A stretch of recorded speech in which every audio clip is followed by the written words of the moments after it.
So speaking of that, let's get into it. Book 4. So up to this point, let's, as we settle in and catch up, we've met Telemachus, Athena has gone down, we've heard what's happening with Odysseus, and we've gone and we've met Nestor over in Pylos, who basically couldn't tell him really anything about Odysseus. He didn't know anything, but was able to tell him a lot about stuff he saw after the sacking of Troy, and how stuff was already starting to break down in the alliance by the time they were getting ready to leave. And yes, there were all the Nestorage farm jokes, Game Wizard, Mary, these are all your fault. Never let the jokes die. Never let the legacy die. And at that point, this was great for Telemachus because, he is getting FaceTime with these essentially foreign kings. Let's remember each city-state was essentially like its own kingdom, and the Greeks never really teamed up with each other. It was kind of rare, and so the Trojan War is a very unique event in that regard.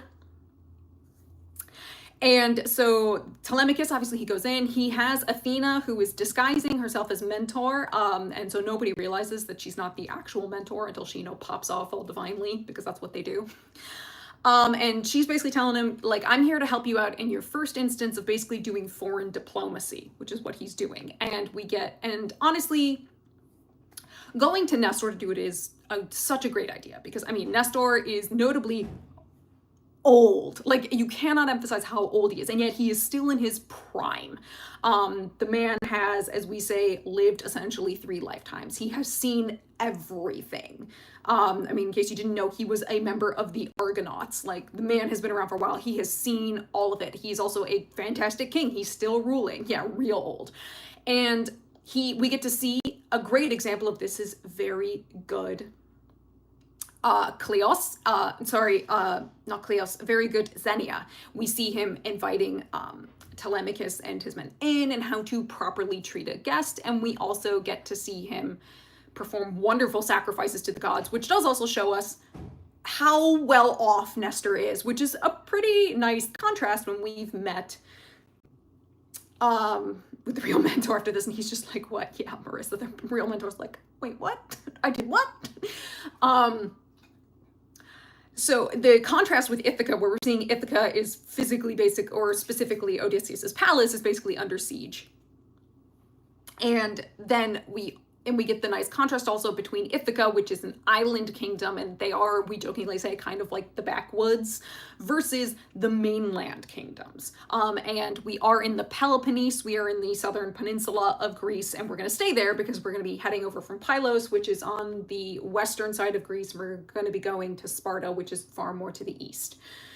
So not crossing the entirety of that Peloponnesian peninsula, but quite a bit of it, to basically go meet Menelaus and Helen, who have only been back for 2 years. So other than Odysseus, Menelaus and Helen took the longest to get back, but everybody was pretty aware of where they were. They weren't in trouble. They weren't off in uncharted waters. We're gonna get their whole story.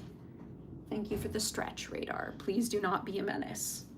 Okay, good boy. Okay, so, excuse you.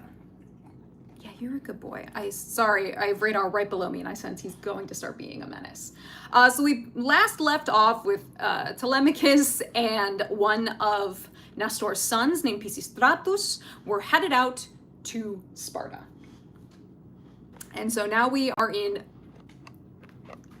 book 4, which here in the Bagels translation, they entitle it The King and Queen of Sparta.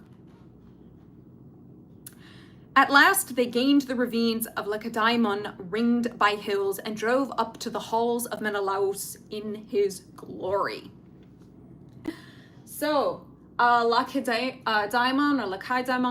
this is an area of Greece in the Peloponnese, and it's the area where you'll find Sparta. If anybody's familiar with the movie 300, or at least the story of Thermopylae, there's a very famous saying that comes out of that, which if you ever meet a Lacedaemonian passerby, tell them that here, according to their laws, we lie, which 300 changed Lacedaemonian to Spartan, but Sparta is within Lacedaemon, which is just like an area of the Peloponnese. So there's all these different regions. And so if you're to say Mycenae, which is kind of in the Peloponnese, it's in the Argos region of the Peloponnese, which is often why when they talk about Agamemnon, they will talk about him at Argos, which is a little confusing when there's also the city-state of Argos, which is in the Argos region.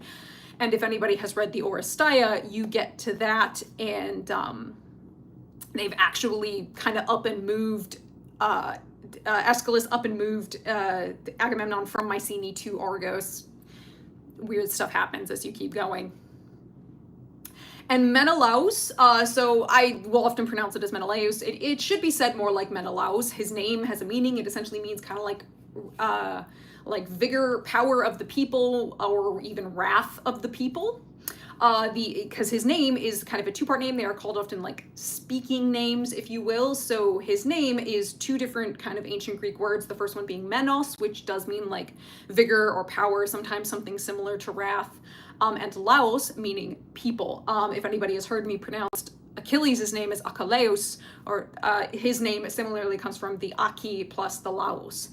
So hence Menelaus should be pronounced more like Menelaus. I kind of tomato it because I've heard it both ways for so long that I flip-flop. So if you hear me pronounce his name differently throughout this whole thing, that's why.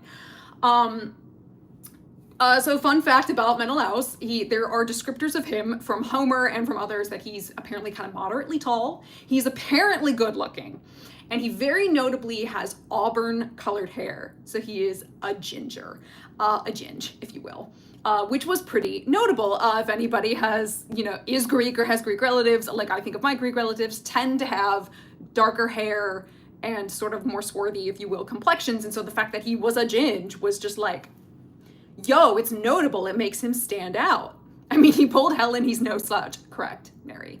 What does Achilles mean then? Oh, shoot. I know this. The Aki is something of the people. Shoot, I actually once wrote I know this. Oh, this is bad. Oh, you're killing me because I do know this one. I once included it in a paper, so now I'm so mad that I can't remember. I think I was quoting, there was a scholar named like Gregory Nagy or something, and I was quoting him on it.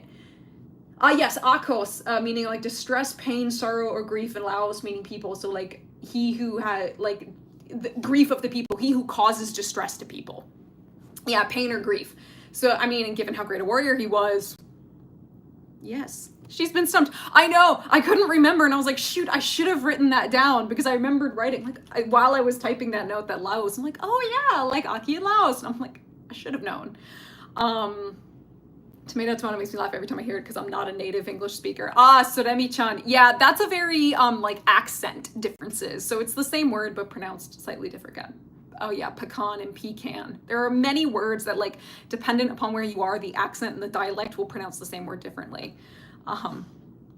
Yeah, info I know just flies from my brain. Menelaus does equal ginger spice. There you go. A ham, redheads in a weird location.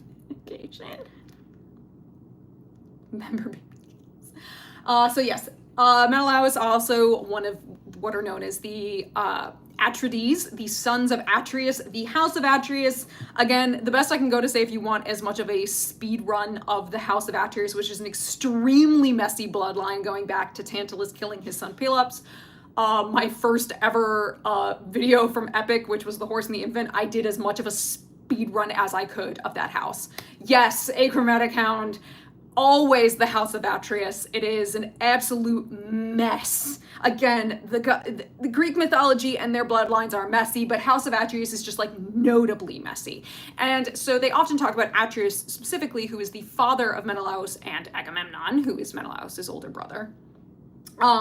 Because like the stuff with Atreus and his brother Thyestes was just sort of like the absolute cherry on top of a messy sundae that just like, it really just went even worse from there. The House of Atreus isn't a dumpster fire, it's a landfill volcano. Yeah, pretty much.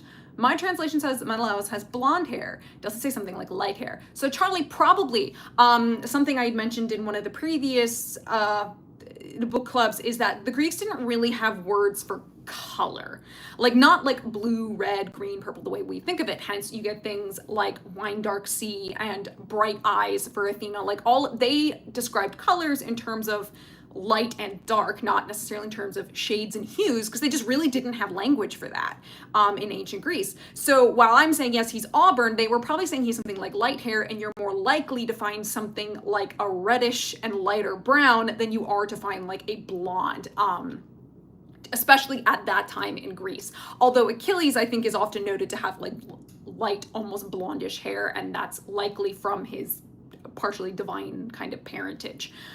So yes. Tons of stuff like that. Oh, excuse you. Radar will be coughing a lot back here. It's what he does. Yes, thank you. So, okay, we're going to the ringed by hills. We're going up to Menelaus's house. They found the king inside his palace, celebrating with throngs of kinsmen a double wedding feast for his son and lovely daughter. So the daughter of Peg snorts, radar coughs. Gotcha, yes. The daughter of Helen and Menelaus was Hermione. She is in most of the mythology known to be their only child. Helen really never had any children after Hermione. So is it common that Greek heroes have names with prophetic meanings? Because Odysseus' parents must have been given a vision as he was named after a long deadly travel over sea. So Halvodsprins, oh my gosh, I'm gonna mess up your name. Hal 100. So actually the term Odyssey comes from the name Odysseus. So the name came before the idea of the long dangerous journey.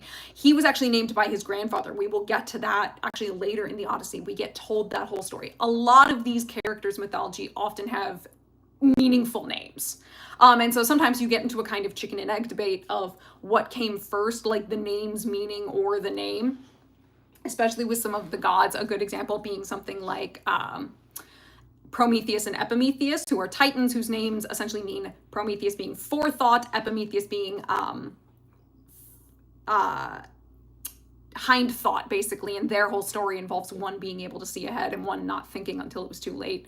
And so some people say maybe they were given those names as a result of their actions. So you get a little bit of a chicken egg debate there, but it is very common for the names of these characters to often mean something, especially if they are like multi-part names, as I call them.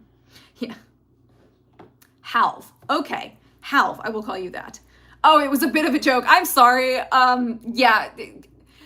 Tone is difficult to gander through the text. Metis is another chicken egg name. Yeah. Hard to say which came first. Yes. And names are pretty often always meaningful. As for Menelaus's son, now he did have a son through one of the like servants, slaves essentially is what they were. Let's be real. They're servants, these maids, all of these were considered essentially slaves. And so he did have a son whose name was Megapenthes. His name meaning something like great sorrow, I believe. Gander. I know, it's a great word. Now the name of Megapenthes' mother is not given by Homer, but later we hear from Apollodorus, who's very famous for his piece that he wrote called the Bibliotheke, which essentially means the library. If you wanted like the original version of like an encyclopedia of Greek myth, you go to Apollodorus for the Bibliotheke. He was writing basically like short versions of the myths as pretty much they were known. Now he does make his own additions or adjustments and all those things. But that's a good, like, if you ever want, like, what's kind of the OG version of a myth encyclopedia, you'd go to, like, Apollodorus, at least for the Greek myths. And Apollodorus later names her, but frankly, her name is really not that important because she only just features to have been his mother. And now Megapenthes, because he's illegitimate, you know, he's not the son of Helen, and Menelaus, he cannot in any way inherit Menelaus's estate. Which also means he would not be considered in line to be another king of Sparta. So, like, fun fact, so we know that he's going to be marrying someone, but that's when they're talking about the son and lovely daughter. The son has a different mother, but the daughter, Hermione, is the daughter of Helen and Menelaus.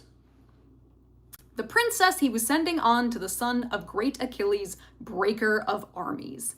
Years ago, Menelaus vowed he nodded assent at Troy and pledged her hand, and now the gods were sealing firm the marriage. So the son of great Achilles is, of course, Neoptolemus. Neoptolemus, whose name literally means like new war. He was meant to be the next generation who did come and fight at Troy, and who was, oh, excuse me, the son of Achilles with another princess, where there had been a whole little kerfuffle where Achilles' mom did not want him to go fight in the Trojan War. Because she knew that would mean Achilles would die. And Achilles also knew this as well. But he kind of followed his mom, and he was in hiding, of all things, in drag. He was basically pretending to be a woman, and they had him, like in veils and all this heavy stuff. Yes, Neo, avenge your father, kill the brothers of Hector, is Neoptolemus. Stephanie Moss, you are correct. In The Horse and the Infant, he is name dropped as Neo, probably because Neoptolemus is a mouthful. It's a mouthful of a name, and when you're already name dropping tons of Greeks, shorten it, make it easy. Same with why I think at times they call Odysseus Odie, is just to make their lives easier. My favorite child war criminal. Yeah, he was very young. So Akari Nozomi, Stories from Styx, I have that on the list to look at when I'm done with like all sorts of stuff with Epic. Yes, Achilles' son, his marriage with Hermione sure was interesting. There's later stuff that's going to happen with Orestes. Because again, the House of Atreus never rests. Ever. But that was, it was a pretty big deal for Menelaus to seal a marriage pact with Achilles. Again, a lot of these, if you will call them royal or great marriages, were often done this way. It's an alliance. And we don't know much about Hermione other than she was said to have been very beautiful, which, given her genetics, who's shocked? Who's shocked that she's gorgeous? Like, are we shocked? No. Yeah. Imagine being so beautiful you could drag an ancient Greece, like what a flex. Yeah. And the way that they found Achilles out while he was hanging in this palace among all these women, and where he ended up having that sort of secret marriage, was Odysseus, of course, because of course he helped figure this out, showed up, and he opened a trunk of like all of this really cool stuff, mostly filled with stuff that women would prefer, but in it there was a bow and like a sword and all this stuff. And of course Achilles couldn't resist, and it ended up giving him away. And they're like, his hands look awfully basically buff to be a lady. What's up with that? And it gave him away. So yeah. Interesting how in Helen by Euripides, Helen is always saying how his daughters stayed. Euripides, Helen is always saying how whose daughters stayed married because of her mother. Helen's daughter stayed married because of her mother. I will say that Euripides is an interesting dude when it comes to when he writes his versions of the myths. His most famous one, of course, being Medea. So there you go. Is Helen blonde or ginge? I don't think we're ever given an exact description of her hair color that I can recall. I know, at least I think in here we don't get a specific color description, so I actually don't know what color her hair would have been. It could have been anything. She was just known to be very beautiful.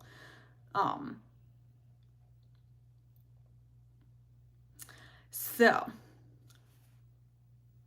how much the stories with the history are mixed up can be the Roman. Yes. In my version, Helen is described as blonde. If there is a word in the original Greek that says essentially, like she's got like bright colored hair, then that would make sense. I actually, and then watch through this, I'll probably get a color for her hair. Odysseus, why are you judging people on their hands? Oh, Marissa, they could recognize people by their hands, but also by their feet. Especially the feet. We're gonna, don't worry, we'll talk about that again. It's fine. Lots of feet, but like we have to talk about feet. It gets so awkward, but we have to.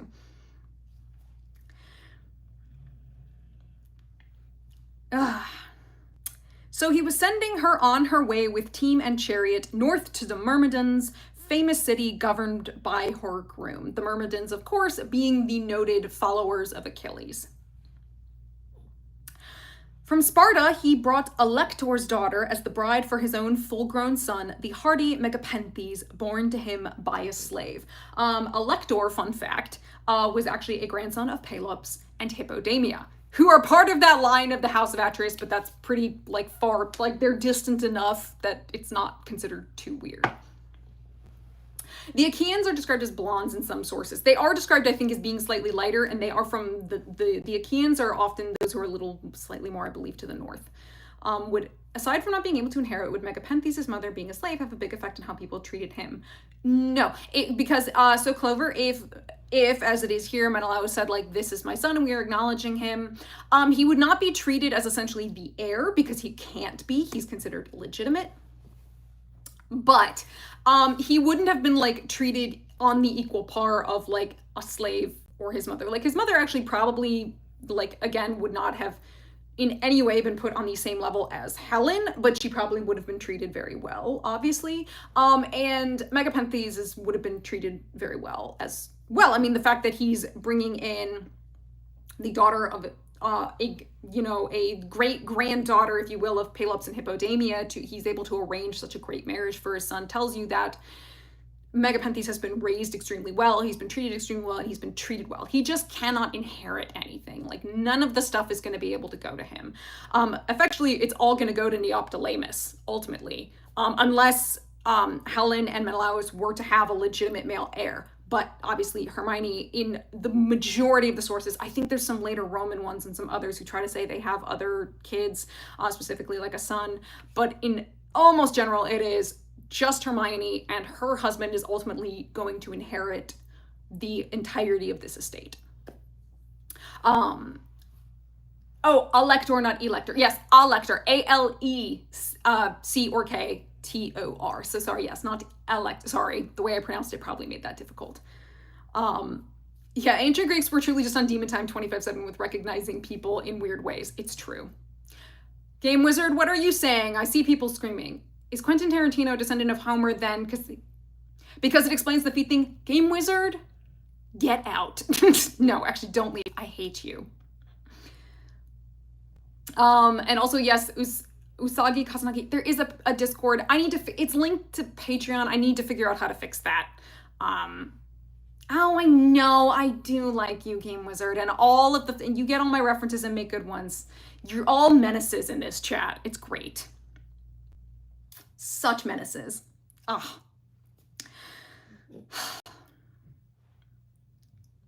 To Helen, the gods had granted no more offspring once she had borne her first child, the breathtaking Hermione, a luminous beauty, gold as Aphrodite. So again, Hermione, gorgeous. And probably, I guess, in that way, blonde. Beauty, gold as Aphrodite. In this case, Lindsay Marie. Yeah, no, shut up, she'll hear you. I think they are describing her hair. So I guess that would mean it is likely that Helen is a blonde. So we listen and we don't judge. Always. Yes, we will see incredible Xenia in this. And you did spell that correctly, Halv. Xenia. So now they feasted within the grand high-roofed palace, all the kin and clansmen of Menelaus in his glory, reveling warmly here, as in their midst an inspired bard sang out and struck his lyre, and through them a pair of tumblers dashed and sprang, whirling in leaping handsprings, leading on the dance. It's a party. I mean, this is a wedding celebration. It's a double wedding celebration. So it's a good day. It's a good day in Sparta. The travelers, Nestor's shining son and Prince Telemachus, had brought themselves and their horses to a standstill, just outside the court, when good Lord Eteoneus, passing through the gates now, saw them there, and the ready Aegean arms of Menelaus took the message through his sovereign's halls, and stepping close to his master, broke the news. Strangers have just arrived, your majesty, Menelaus. 2 men, but they look like the kin of mighty Zeus himself. Tell me, should we unhitch their team for them, or send them to someone free to host them well? We can never forget Telemachus is hot. Very important, Homer lets you know these are hot people, okay? Only hot people left, I guess. The red-haired king took great offense at that. Never a fool before, Aeneas, son of Boetus. Now I see you're babbling like a child.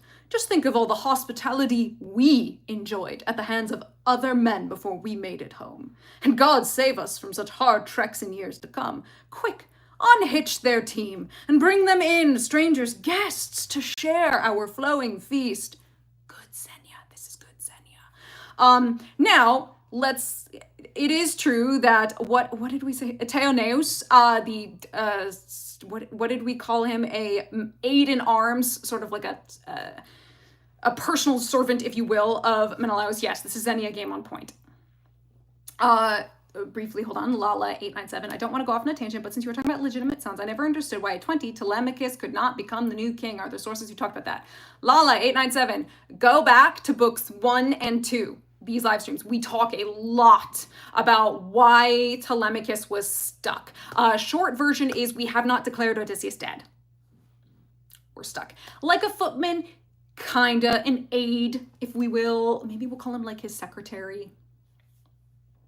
Did anyone ever write the Odysseus Walks with the North story in more detail? Probably, but off the top of my head, I don't know.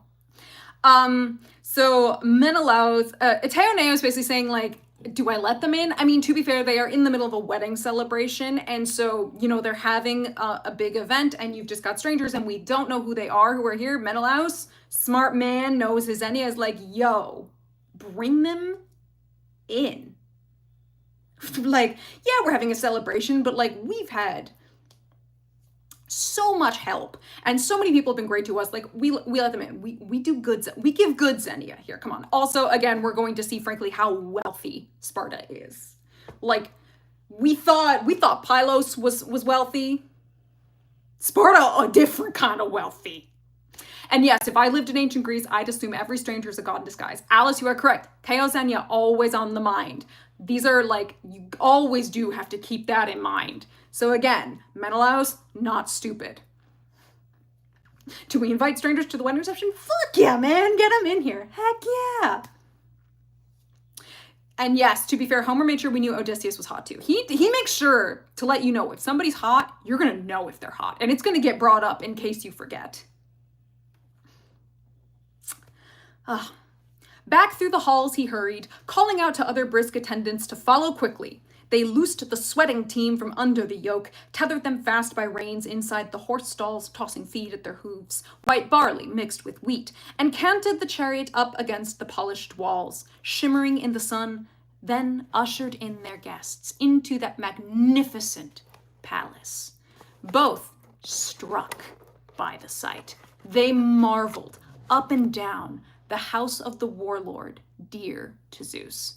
Sweating team. Oh yeah, no, it would have been hot. It is a long ride. People would have been sweating like crazy. It is not an easy trek to get from Pylos over to Sparta, and they basically rode pretty much straight out for days. I mean, they did stop, but they rode for many days.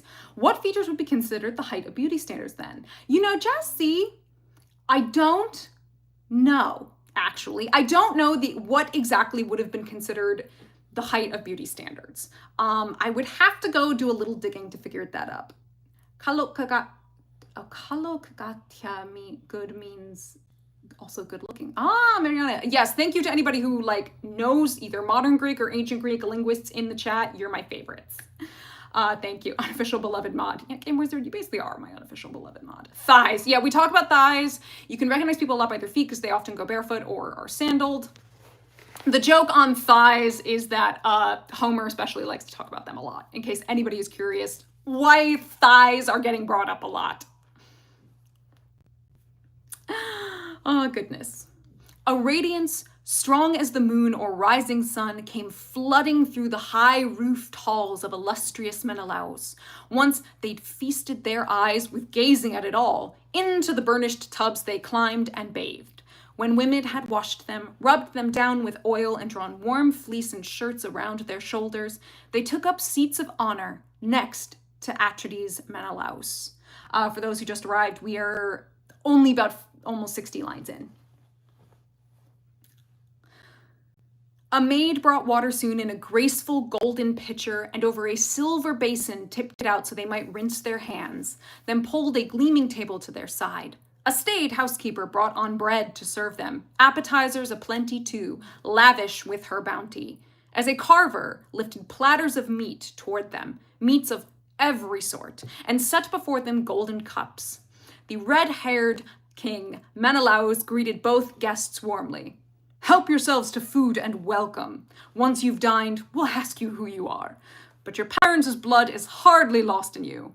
You must be born of kings, bred by the gods to wield the royal scepter.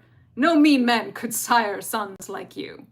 Booklefe, Atrides. Yes, so Atrides is like a diminutive, essentially means he's a son of Atreus. Atrides, I think I mentioned in one of the previous book clubs, but I can say it again. Atrides can mean either Menelaus, it can mean Agamemnon, or it can mean both of them together. It essentially just means you're a son of Atreus. Does you must be born of kings mean you look rich and attractive? Yeah. You look like, you know, you come from a good house, you've got known fathers. Basically, you look hot, you look rich, you look like royalty. You're royal because you're hot. They can't help themselves around the shoulders. Oh my, can I join this feast? Yeah, I know, same. Again, I mean, we are on a very special occasion. We're having basically a double wedding, but it also, again, Sparta be rich. Yeah, Homer said, your perfume smells like your daddy's got money. Exactly, kinda. Yeah, Footman, my king, we had guests. Menelaus. Are they hot? Yeah, exactly. With those words, he passed them a fat, rich loin with his own hands, the choicest part that he'd been served himself. They reached for the good things that lay outspread, and when they'd put aside desire for food and drink, Telemachus, leaning his head close to Nestor's son, spoke low to the prince so no one else could hear. Look, Pisistratus, joy of my heart, my friend, the sheen of bronze, the blaze of gold and amber, silver, ivory too. Through all this echoing mansion, surely Zeus's court on Olympus must be just like this. The boundless glory of all this wealth inside, my eyes dazzle. I am struck with wonder. But the red-haired warlord overheard his guest. Joy of my heart, that was quick. Yeah, they often became sons of kings and allies would often become friends very quickly. I mean, it was good. I mean, also imagine who are Telemachus's friends on Ithaca. Most of his friends have now become suitors. So like, hey, someone who's not trying to bang his mom and not trying to be his new stepdad is a new friend. Yeah, this dude is rich. Again, Sparta is notably wealthy. But the red-haired warlord overheard his guest and cut in quickly with winged words for both. No man alive could rival Zeus, dear boys, with his everlasting palace and possessions. But among men, I must say, few if any could rival me in riches. Believe me, much I have suffered. Many a mile I roved to haul such treasures home in my ships. 8 years out, wandering off as far as Cyprus, Phoenicia, even Egypt, I reached the Ethiopians, Sidonians, Erambians, Libya too, where lambs no sooner spring from the womb than they grow horns. 3 times in the circling year the ewes gave birth. So no one, neither king nor shepherd, could want for cheese or mutton or sweet milk either. Udders swell the sucklings round the year. Yeah, the aura this man possesses. So, again, we've talked Xenia, he rich. Now, what Menelaus does here is very smart. He hears Telemachus comparing him to Zeus, and what does he do? He immediately counters it. He's like, whoa, I'm not a god. Don't compare me to the gods. Again, you always maintain this distance because putting yourself on the same level of a god in any way is to basically invite their wrath and your own ruin. So Menelaus, who even though, yes, he's beloved by Zeus, basically, as they say, he knows. Oh, birchwood. Is the scar Euryclea uses to ID Odysseus explicitly on his thigh or just his leg in general? One, thank you so much for that donation. That will go to the carrot fund. Explicitly on his thigh. I believe it is on his thigh. I believe it is somewhere right above his knee. So I think explicitly it is meant to be on his thigh area. Because it is said to be kind of above. It's when she gets to like his knees that she seems to notice this scar.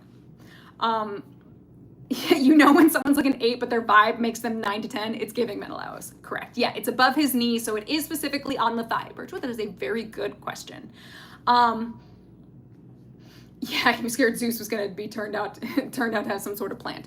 Yes, but also Menelaus has always kind of been noted to have like basically always been respectful to the gods. I mean, again, between Agamemnon and Menelaus was noted to have apparently like a really good personality. Like he was just kind of a good dude, which again, contrast in a way with Agamemnon, who could be really abrasive and like really get on people's nerves in a way.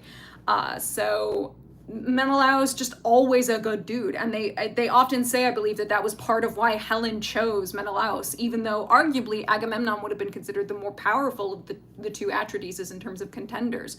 She chose the better personality, which, like, honestly, Helen, she saw and she knew. Look, we're gonna meet Helen in here, trust me, and Helen is again a boss. Bye, Icarus. Rare Atrides win. Menelaus specifically. Yeah, pretty much nobody disliked Menelaus. I mean, again, the Trojans don't really count, and it was specifically Paris, and even the rest of the Trojans, they never really, like, hated Menelaus. He just had a very good reputation.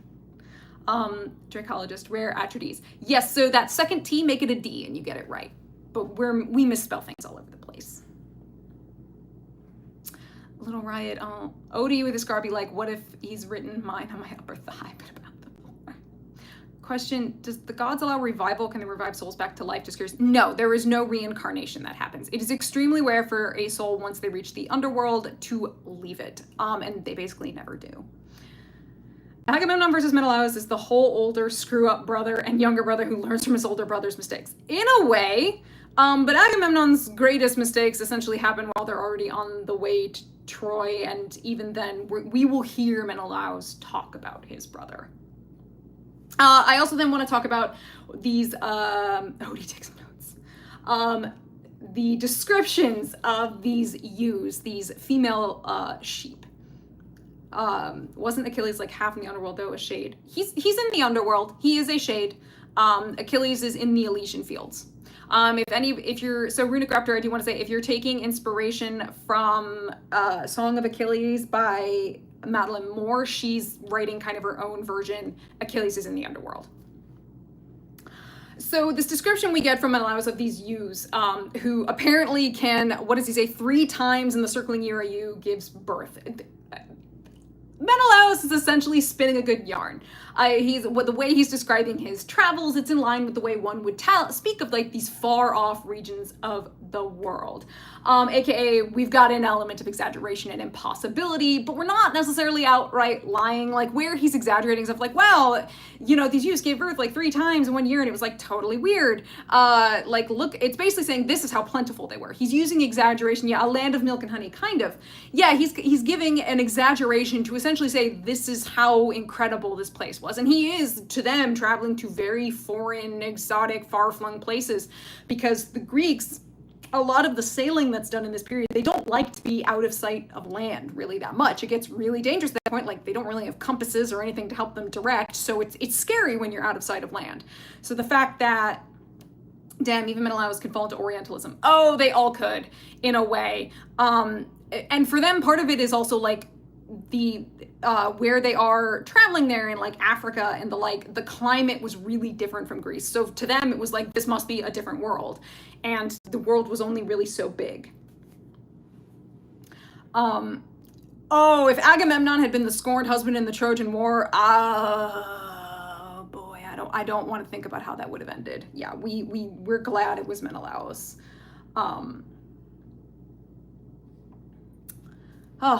There we go. But while I roamed these lands, amassing a fortune, a stranger killed my brother, blind to the danger, duped, blind, thanks to the cunning of his cursed, murderous queen. That being Clytemnestra. Now notice how we're going to get Menelaus with a really different perspective on Clytemnestra versus the way that Nestor described it. So back in book 3, the way Nestor talked about the entire Aegisthus, Agamemnon, Clytemnestra incident, he pretty much blamed Aegisthus. He put all of it on Aegisthus. And was a little kinder to Clytemnestra by basically saying she got roped in. Now Menelaus, whether or not how he feels about Clytemnestra and the like, I mean, he is saying, well, she was still a party to it, and it makes him extremely upset. Duped. While I was getting so much money, some rando killed my brother, what the fuck, I mean, yeah, this would have been, if you can imagine, Menelaus and Agamemnon at one point had to like basically run away from home and then kind of come back. Like, they, for a long time, really only depended on each other. So they did actually have a really close relationship. So like, again, whatever we think of Agamemnon, This was Menelaus's older brother, and he loved him very much. They were said to have had a pretty close relationship.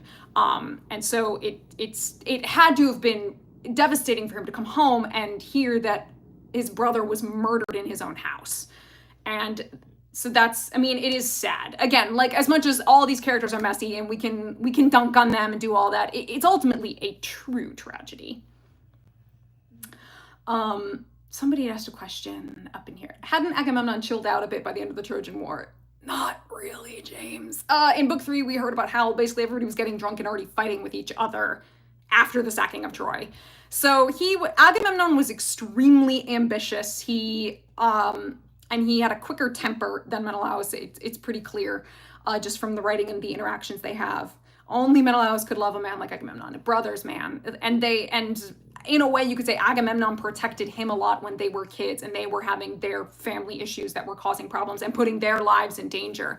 And so he had Agamemnon. That was all he had. And so we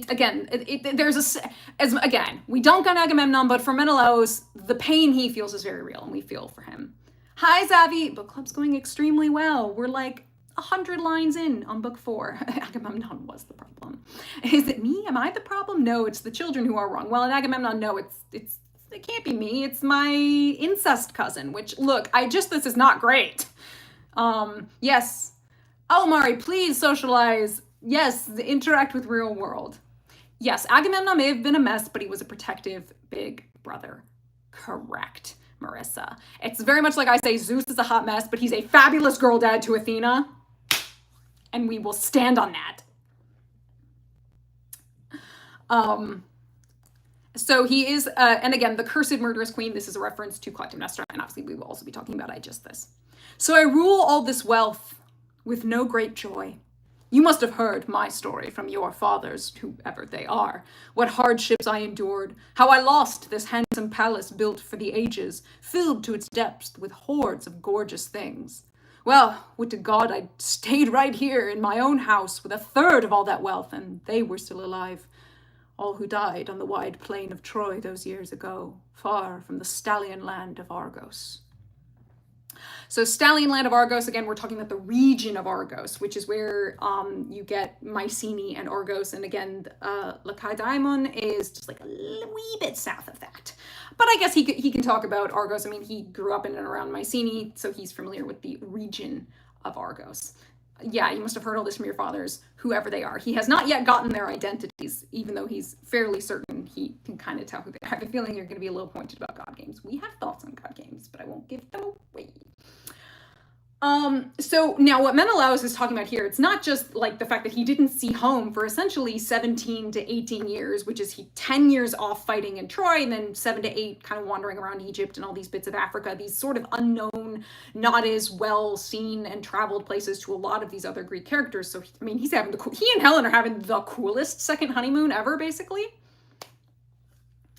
But what he's also talking about, these, where he talks about the palace that had been filled to depths with hordes of gorgeous things, then he lost all this. Well, it's known that when Paris, showed up and got Aphrodite's help to like mindfuck and get Helen to leave, part of the spell, if you will, that was kind of put on her mind and all of that, it said that Paris basically stripped Menelaus's palace of a whole bunch of its like physical treasures when he ran off with Helen.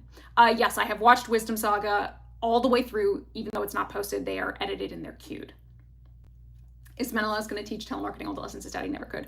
Honestly, Little Riot, that's kind of part of what this mission is about, is that Athena knows we have to get Telemachus FaceTime with some of these, foreign kings, if we will, these other city-states, and he needs examples from living heroes from Troy, because he's not really getting any, and this will help give him a sense of context and ideas of how he can then come and handle the issue at Ithaca back home. Where was Menelaus when Helen was stolen? I believe it said he was there, but I think he might have been under spell. It kind of depends on who you read.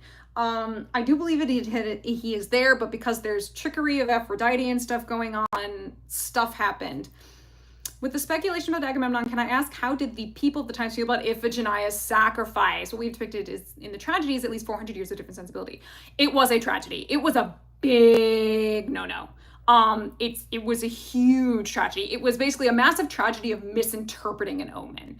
And also it is seen as a continuation, Lala, of this kind of curse, if you will, of the house of Atreus, which involved fathers ultimately either killing or consuming their children. Again, if you go back to the Horse and the Infant, the reason I keep referencing the Horse and the Infant is because it's a really kind of long story, and I tried to speed run it. Which talks about how, like, Thyestes, who was Atreus's, which would have been Agamemnon's uncle, like, ate his own children, and you have Tantalus killing Pelops to serve him to the gods. Like, there's essentially, they call it the curse of the house of Atreus. And so the death of Iphigenia and the way that she was killed, and again, it seems like a massive misinterpreting of this very famous thing called the Omen of the Eagles, was just seen as a continuation of this, and it was not seen as great. It was very tragic even then. Didn't have to do it. Well, Agamemnon basically had turned to so Marissa, what happened was, so this is referenced a lot more if you read the ODYSSEY, they talk about what had happened, this omen of the eagles. What had happened was they'd been stopped, they're on their way to Troy, everybody's caravanning off, and they had popped over like on an island, because it's kind of how you did. You often did not sail in the dark of night because you couldn't really see, and you tried to keep near some form of coastline in sight. They popped onto an island, and somebody had killed a stag, I believe, or some sort of deer, a hind, if you will, that was super loved by Artemis, and she got hella pissed about it. So she went, time to give bad winds. Bad winds came and they couldn't sail. Without good winds, you really had no hope to sail anywhere. So they were stuck there. And so they're like, shit, what do we do? An omen was sent down of eagles ripping apart like a hare and like babies and all of that. Hold on, sorry. Ismini, I'll get to your question in a second. So this happens, and whenever you get something like that, and there are eagles, which are obviously Zeus's birds, it's an omen. You want to find somebody who's essentially like an augur, somebody who can interpret the omens for you. And the interpretation that Agamemnon got was, you gotta, basically like kill your daughter, and that's how it's gonna go. Now, it's very tough to disagree with an augur, especially if you are yourself not trained in reading omens, which again, that's what he got. Anybody else, had it not been the curse of the house of Atreus, might have been like, what? And been really much more yike about this. But again, curse of the house of Atreus. Essentially, this has been normalized in his bloodline in a really sick way, and it's not a good thing. And so it's a continuation of that. It's all very dramatic and sad and weird. Inquiring me to sacrifice you, or did he backstab her? So Akari, the way that went was they tricked her. They tricked her into believing, and including Clytemnestra, so she ended up unwittingly playing a part in this, which is again part of where her rage comes from, is they said, we're going to marry you to Achilles, which was a big deal. That's very honorable. He is the best warrior in all of Greece. And yeah, they know the gods don't appreciate human sacrifices, and that's the whole like stupidity and sadness. Wow, I'm making up words of this Oro. What do you mean the real meaning of the omen? We don't know. That was just how it was interpreted, but almost everybody was going to look at that and go, are you sure that's right? Because why would the gods demand human sacrifice? So that's why I say when I mean like the real meaning of the omen, we're like, we don't really know what Zeus's intent was, but that was highly likely not it. Because sure, the winds stop blowing, but it basically sets in motion Agamemnon's own tragic fate. So they basically trick Iphigenia into thinking she's going to be marrying Achilles, and they get her up to this altar and then slit her throat, and it's horrifying. You get more about this if you read the ODYSSEY, which is something I'm referencing. It's a trilogy of plays by Aeschylus. The first play being Agamemnon goes a little more into detail of this. And hold on, I'm going to scroll up this chat. Ismini, did all of the sorry for the axioms. Please. Oh, the hardships on their way because he burned the temples of gods in Troy. The hooted. Oh my god, Ismini. Axoi. Is that the Ajaxes? Oh my god, Ismini, do you have another way to spell that? Because I'm like, the X is throwing me off and I'm blanking. How did Achilles react? He was not super pleased about being brought into that fraud, which kind of leads into how we then get the Iliad and why, you know, like Agamemnon just keeps kind of pushing and pushing and pushing his buttons. Like the buttons had begun being pushed back there. Excuse you, Radar. So Achilles was not pleased. Ismene, I was so offended when we learned the way he tricked her. Yeah, it's terrible. Excuse you, Radar. Ismene, are you talking about the Ajaxes in your question? The Axioi? Oh my gosh, I can't even say that. My tongue is failing on me. Ismene, no, it is not on you for spelling. It's my brain is just like blanking because they burn. I'm assuming you talk about burning the temples of the god of Troy, and I have to think that might be the little Ajaxes, and he yeah, it didn't end well for him. But we're actually going to hear a bit more about little Ajax in this book. Grumpy burrito is his thing. Menelaus was gone for as long as Odysseus. How did that differ? Did Menelaus send like a letter home? Yeah, so Bookleface is actually a really good point. The difference here between him and Odysseus is Radar does not approve of the curse of the house of Atreus. Correct. So Bookleface, what happens is, so Menelaus is traveling around like, yeah, they're sort of, we'll call them air quotes, exotic places. But he's traveling around like Egypt and these parts of Africa. So people are seeing him and they like, civilization is, you know, word is traveling, people still trade. So they knew he was alive and he was just basically having like the coolest second honeymoon ever is what I jokingly call that. Oh, apparently, it's another way to say the Greeks. Oh, like Achaeans. Okay. Some of them got back okay. Some of them did not. Like Nestor described, it was really difficult for a lot of them to get home. It kind of depended who you were. Merch idea, that's not what happened in the Odyssey t-shirts. I might have to consider that.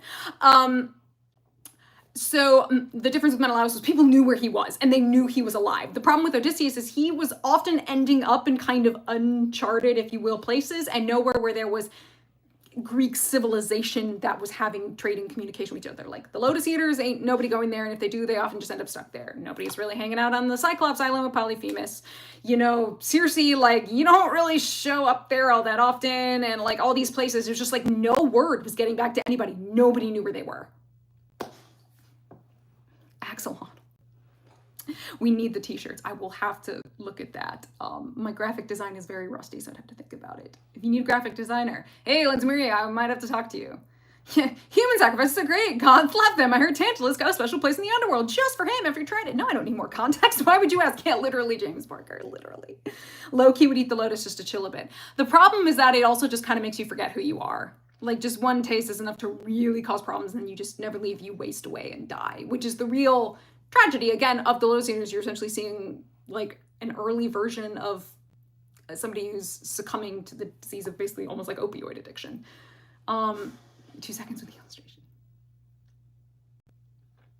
Oh yes, unless you're Agamemnon t-shirts, yeah. It was kind of a metaphor for the collapse of the Bronze Age. So you know it was rough. Yeah. Went to where people were, while Odie went to places where literally no one ever went. Pretty much, or at least where there was not some sort of established civilization that was like talking with and trading with other people. And Iolia is different because Iolia travels around. It does not stay put, and you know, they're kind of their own weird insular place. I mean, Aeolus's sons married his daughters, so it's like they're their own weird thing. So yeah, it's a thing. Do you know how they would communicate across long distances during war times? You could probably send messages back, Tobias Brittain. Likely in the form, I guess, of, would you even have letters, scrolls? Probably not much. It would be a lot of word of mouth is really how stuff was getting around, was a lot of word of mouth. It was kind of the only thing they had. Yeah.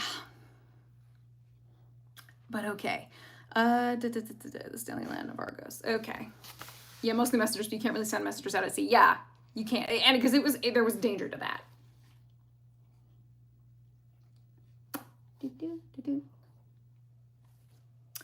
And still, much as I weep for all my men, grieving sorely, time and again, sitting here in the royal halls, now indulging myself in tears, now brushing tears away, the grief that numbs the spirit gluts us quickly. For none of all those comrades, pained as I am, do I grieve as much for one. That man who makes sleep hateful, even food, as I pore over his memory. No one, no Achaean, labored hard as Odysseus labored, or achieved so much. And how did his struggles end? In suffering for that man. For me, in relentless, heartbreaking grief for him. Lost and gone so long now, dead or alive, who knows? How they must mourn him too, Laertes the old man, and self-possessed Penelope, Telemachus as well, the boy he left a babe in arms at home. I just want to note, this is really smart politicking, basically, by Menelaus. He has essentially guessed who Telemachus is. He clearly, it is said that, Telemachus does look quite a bit like his dad. Menelaus clearly recognizes him, but he has not yet asked for who he is. He's essentially opening the door for Telemachus to speak and say who he is and be able to ask his questions. But he's also doing it in genuine sincerity. I mean, it's pretty clear he is devastated. I mean, again, the Trojan War was devastating. A conflict like that, at least it was, if we look at the mythology, had not been experienced by the Greeks. And so the effect that would have on them, a 10-year siege, so many people dead at the end of it on both sides. Yeah, there's going to be sadness. And a lot of famed heroes died there at Troy, so there is a real loss there. Ithaca is already very isolated and at sea even. Yeah, they are. They're also pretty much farthest from Troy and being an island. They're literally the other side of Greece from where Troy is.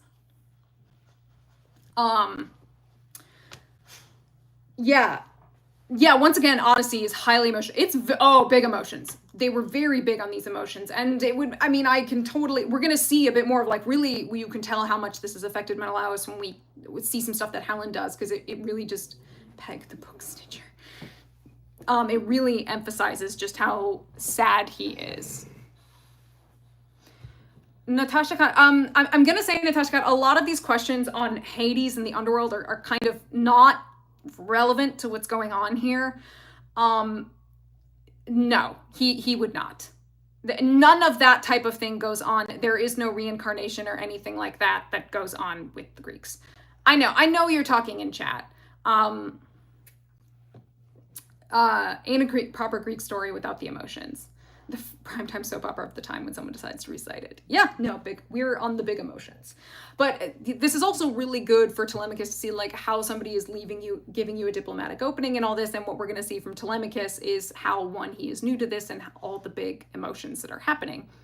Because such memories stirred in the young prince a deep desire to grieve for Odysseus. And let's talk about how this is a very complex and complicated grief.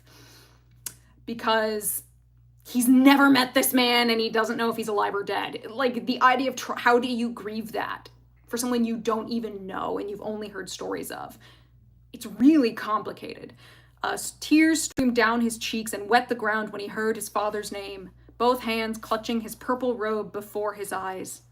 Menelaus recognized him at once, but pondered whether to let him state his father's name or probe him first and prompt him step by step. Again, great politicking. But also, again, Menelaus is just a good dude.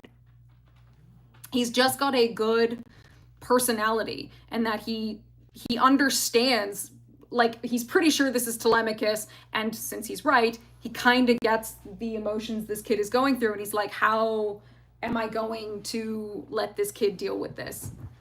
Yeah, and again, Telemachus, the only experience he has with others is a bunch of random dudes, eating his food, wrecking his house, and this is his first time really playing, if you will, politics. And it's really great that we sent him to Nestor, who has been around for so long and is obviously a paragon of how you continue to be a badass when you're ancient, basically. And Menelaus, who is just awesome and everybody loves him. And yeah, he doesn't have the best environment for networking, and it's been a combination of he's felt he can't leave because he's don't I have duties here? And again, this limbo status that Penelope is maintaining for many good reasons, and she's trying to maintain with great difficulty, and so is now Telemachus. He kind of hasn't been able to leave. He's still been trained and he's still, gotten an education and all this. He's just he hasn't gotten the worldly experience of going out and having these conversations and dealing with foreign kings. Radar. Menace, come here. Thank you.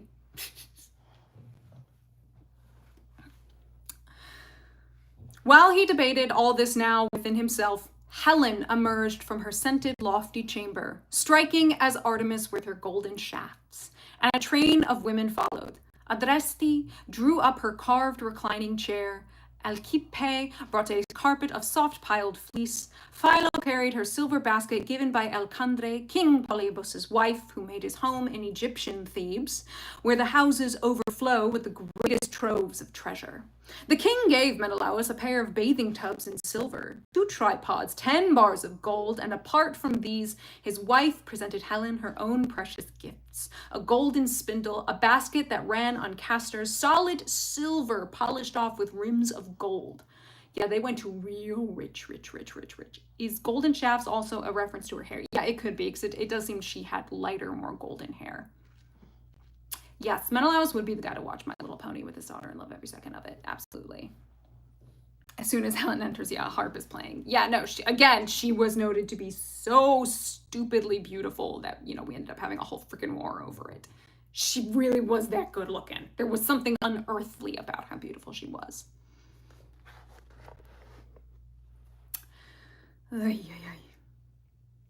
Now Philo, her servant, rolled it in beside her, heaped to the brim with yarn prepared for weaving. The spindle, swathed in violet wool, lay tipped across it. Helen leaned back in her chair, a stool beneath her feet, and pressed her husband at once for all the detail. Do we know, my lord Menelaus, who our visitors claim to be, our welcome new arrivals? Right or wrong, what can I say? My heart tells me to come right out and say, I've never seen such a likeness. Neither in man nor woman. I'm amazed at the sight. To the life, he's like the son of great Odysseus. Surely, he's Telemachus, the boy that hero left a babe in arms at home when all you Achaeans fought at Troy, launching your headlong battles just for my sake, shameless whore that I was. Let's talk about this moment, because I am sure off the jump, that line where she's talking about herself probably sounds like, whoa, what the F? Like, what do you mean, just for my sake, shameless whore that I was? In the Discord, we were having a whole conversation over this. The word in question, oh no, get ready for this. So guys, get ready. The word in question, the whole shameless, is a word that is known as like dog-eyed. That was the phrase they would use to essentially say you're being shameless. Think about when a dog gives you puppy dog eyes, right? Like you get puppy dog eyes, get the idea. What she's saying here, because let's remember, let's briefly talk about Helen. She is a daughter of Leda and Zeus. She is the stepdaughter of King Tyndareus, who is a king of Sparta. She's a sister of Clytemnestra and Castor and Polydeuces, who are the famous twins who become known as the Gemini, become known as Castor and Pollux when Romanized. She was also, as a child, kidnapped by Theseus and his idiot friend, Proteus. They were both sons of gods, believed that they deserved divine wives. Theseus chose Helen, who is a child. She is said to be very young at this point. And Proteus decided he deserved Persephone. Huh. So they literally kidnap Helen. And she's left in the care of Theseus' mother in Athens, while they literally just go walk on over to the underworld and decide they're going to go in there. And Hades is hearing that this is happening. He's like, what? Like, is this a joke? Him and Persephone looking at each other like, these fucking clowns. So what does Hades do? He tricks them. He gets them to come in. He goes, oh yeah, no, I'll talk with you. Come sit down. And he gets them to sit down on like a bench, and they get stuck there. It is said that either they just become stuck there by force, or that like snakes wrap around them and trap them there. And only Theseus is eventually able to leave, and that's not until Heracles shows up and he's doing his labor where he needs to basically take Cerberus. And he's allowed to release Theseus, but he's not allowed to release Pirithous. The gods are like, oh hell no, he dared to try and take a goddess as his wife. Oh hell nah. Yeah, he's an absolute, yeah, no, the arrogance of like thinking you are on par with a god signs you up for a punishment. So meanwhile, what's happening back in Athens is that her brothers, Castor and Polydeuces, came and they raided Athens in order to bring Helen back home. So this is something that happened to her when she was a kid, which is horrifying. So let's also remember she is the daughter of a king. She has been raised in a royal household. She knows how to speak. She's endured the entirety of Troy, which was really hard for her as well, because, she got her mind screwed with and tricked to run off with Paris. And there's a point in the Iliad where she's saying, like, I am the most hated of women. Like, you have that element of she adds blame to herself, where despite the fact that everything is out of her control, but she's also very aware. As she says, like, I'm the most hated of women. She knows what if you would say her haters, the people who don't like her, she knows what they call her. She knows what they say about her. Something like calling her a shameless whore. That's something she knows is being said about her. So in coming in here and the way she's speaking, it's very like, I am royal, I am regal, I am having this conversation. But she's basically daring anyone around to say that to her face. She's like, I dare you to agree with that sentiment that I'm a shameless whore. I fucking dare you, in my house, in front of my husband, fucking say that to my face. She's very smartly looking around and saying, who exactly are you? Where do you stand? Because she's going to get a real judgment. Less self-hatred, more throwing shade. Yes, I do think there is an element of and I think we can a lot of us can probably understand the sentiment of when things are out of control and yet somehow we still feel that we're at fault, even though stuff was out of our control. I think there's absolutely an element of that. But Helen is no wimp. Helen is do not fuck with Helen. She knows her stuff. She's incredibly smart. She absolutely has a backbone. And if she were not as awesome as she is, do you really think that Menelaus would have just been like, I want my wife back. I'm like, babe, come back, let's go. And they're off on their amazing second honeymoon and they're back here and they're living basically happily. They have essentially an almost unremarkable marriage outside of Troy. The whole thing with Troy aside, their marriage is unremarkable, which just tells you it's great. Unremarkable is good in the context of Greek myth. We like unremarkable. We like not hearing drama. Isn't Helen also part god, if I'm not mistaken? Her father is Zeus. She and I think it's Castor are so it's two sets of twins, essentially her and Clytemnestra, or it's her and Castor and then Clytemnestra and Polyteuches, I think. So one of the two twins is technically fathered by Tyndareus, like Clytemnestra is, and one of the others is fathered as well by Zeus. They are the drama though, yes. I want an unremarkable marriage. Yeah, basically. Do they know Telemachus' name because of politics, because Odysseus talked about him? They know him because, when he was born, it would have, that news would have traveled. Anytime a king has a son, basically an heir, hey, that's a big deal. And I'm sure Odysseus would have mentioned him, the word of a son getting born to a king would have gotten around. Yeah, men start wars. Yeah, Troy hates Helen. Yeah, the Trojans didn't love Helen. They also didn't love Paris, but, who didn't, hate Paris, basically. And most of the Greeks were not mad at Helen. They were mad at Paris and the Trojans. Yeah, it doesn't hurt that they see how much Telemachus and Odysseus look alike. It's true. It is said, they are really alike looking. Yes, and Odysseus does refer to himself in the Iliad as father of Telemachus. And so even though Helen is not in the Greek camp, she would know these things. Yeah. But yeah, so that is this moment. I had felt the need to talk about this because Helen, I think it's really easy to kind of not be sure how to take certain things the way people speak, especially the way these characters speak. It's very particular. And while obviously I do not have the original Greek, I, can do my best to parse through and, read scholarship on the and what she's essentially doing as the queen in her palace saying, I dare you.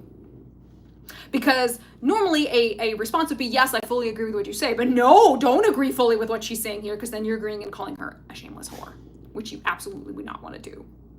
That would be really dumb.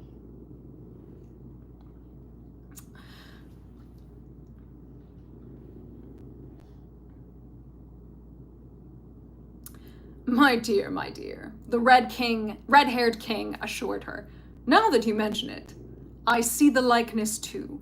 Odysseus' feet were like the boy's, his hands as well, his glancing eyes, his head, and that fine shock of hair. Yeah, feet. We gotta talk about the feet. I know, feet. Feet again.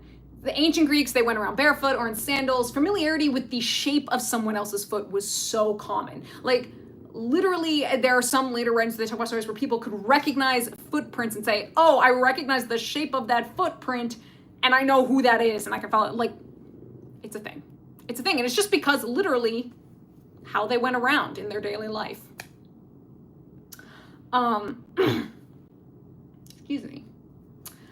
And again, also what Helen is doing here, it's showing how, if you could say, politically savvy both she and Menelaus are, because she's again providing an opening for Telemachus to, you know, introduce himself and start again this process of, again, this is all really foreign diplomacy, and so, but she's doing it in like, hey, we're all friends here kind of way.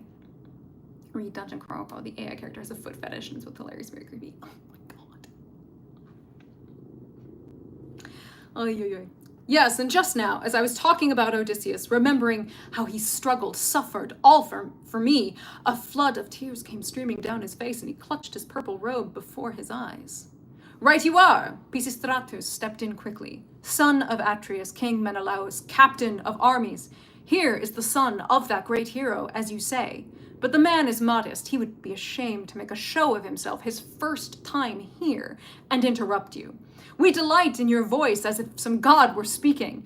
The noble horseman Nestor sent me along to be his escort. Telemachus yearned to see you, so you could give him some advice or urge some action. When a father's gone, his son takes much abuse in a house where no one comes to his defense. So with Telemachus now, his father's gone. No men at home will shield him from the worst. This is a great move by Pisistratus. Yeah, ultimate hype man. Yeah, Nestor's son is stepping in to give the dude a minute to collect himself. That is literally exactly what he's doing. He obviously, you can tell, has had more experience in kind of these sort of meetings. Again, I call it like formal diplomacy, foreign diplomacy. And so he knows how to speak with other kings, which is helpful, again, because we're giving Telemachus a chance to like master his emotions and be able to find the words. And what this whole encounter is really showing, I think, and we're going to see it even more, is kind of like really how raw and real the grief of everybody still is, and for different reasons. But especially for all these men who fought at Troy, and especially the younger men, as we'll call them, which is basically anybody younger than Nestor. Which is, you know, basically everybody but Nestor. Because truly, Troy was like the war of all wars. Death and fighting and combat on that scale had really not been encountered yet, even by the greatest of heroes, in the mythology at least. Yeah, Telemachus has experience being a host with bad guests, but no experience as being a guest. It's true, and he doesn't know how to behave in essentially a foreign court. Did nobody visit Ithaca while Odie was gone? Telemachus didn't learn this as a host. He's learned how to be a host, but he never went to be a guest of other kings. I mean, let's remember, while Odysseus is gone, the kings are all at Troy, and then they're all kind of making their way back. And it's not like they all get back immediately. It takes most of them years to get back. It takes time to get back. And they're all dealing with their own stuff because they've got to basically come home and say, okay, what's the status of my kingdom? I got to potentially put shit back together. And there's a lot of stuff going on. So really nobody had gone to visit Ithaca. And in general, Ithaca wasn't that visited anyway. I mean, again, it's almost kind of like a backwoods.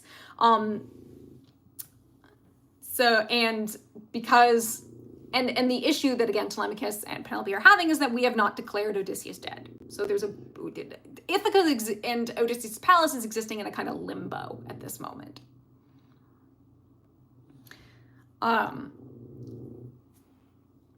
So yeah, there's really good stuff going on here. Question, I came in pretty late, maybe discussed it, but why can't Penelope step up and kick the suitors out? Are they breaking Xenia? Toya, if you want to know about that, go back to the first and second book for our book clubs. I spent a lot of time explaining what exactly was going on in Ithaca and why it was they couldn't just like kick the suitors out and say bye. There was a lot of kind of political stuff going on at the time.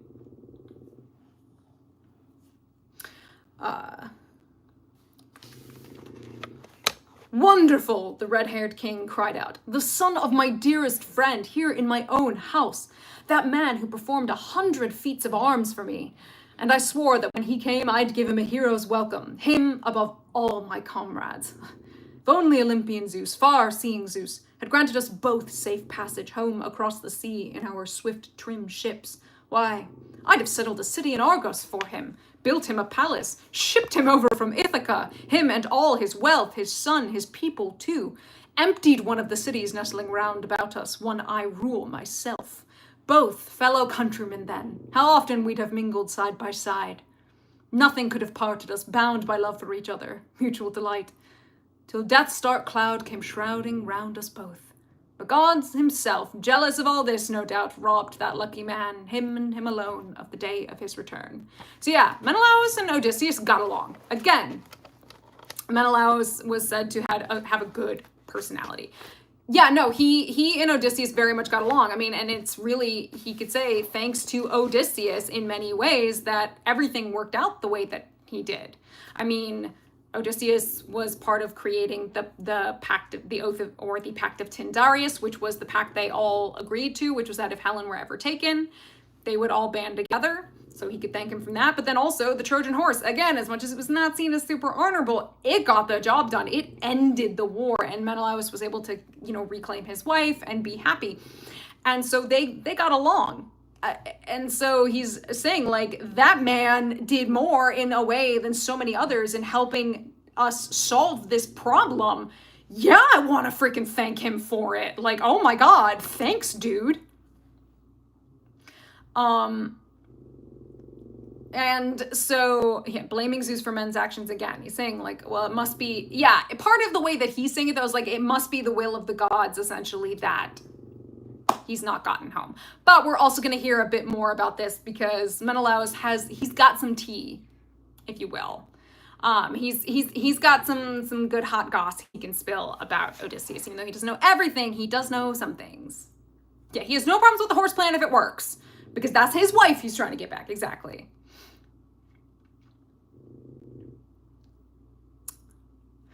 So Menelaus moved, and stirred in them all a deep desire to grieve. Helen of Argos, daughter of Zeus, dissolved in tears. Telemachus wept too, and so did Atreus' son Menelaus. Nor could Nestor's son Pisistratus stay dry-eyed, remembering now his gallant brother Antilochus, cut down by Memnon, splendid son of the morning. Thinking of him, the young prince broke out, "Old Nestor always spoke of you, son of Atreus, as the wisest man of all the men he knew, whenever he talked about you there at home, questioning back and forth. So now, please, if it isn't out of place, indulge me, won't you? Myself, I take no joy in weeping over supper. Morning will soon bring time enough for that. Not that I'd grudge a tear for any man gone down to meet his fate. What other tribute can we pay to wretched men than to cut a lock, let tears roll down our cheeks? And I have a brother of my own among the dead, and hardly the poorest soldier in our ranks. You probably knew him. I never met him, never saw him myself, but they say he outdid our best, Antilochus, lightning on his feet and every inch a fighter." "Well said, my friend," the red-haired king replied. "Not even an older man could speak and do as well. Your father's son you are. Your words have all of his wisdom.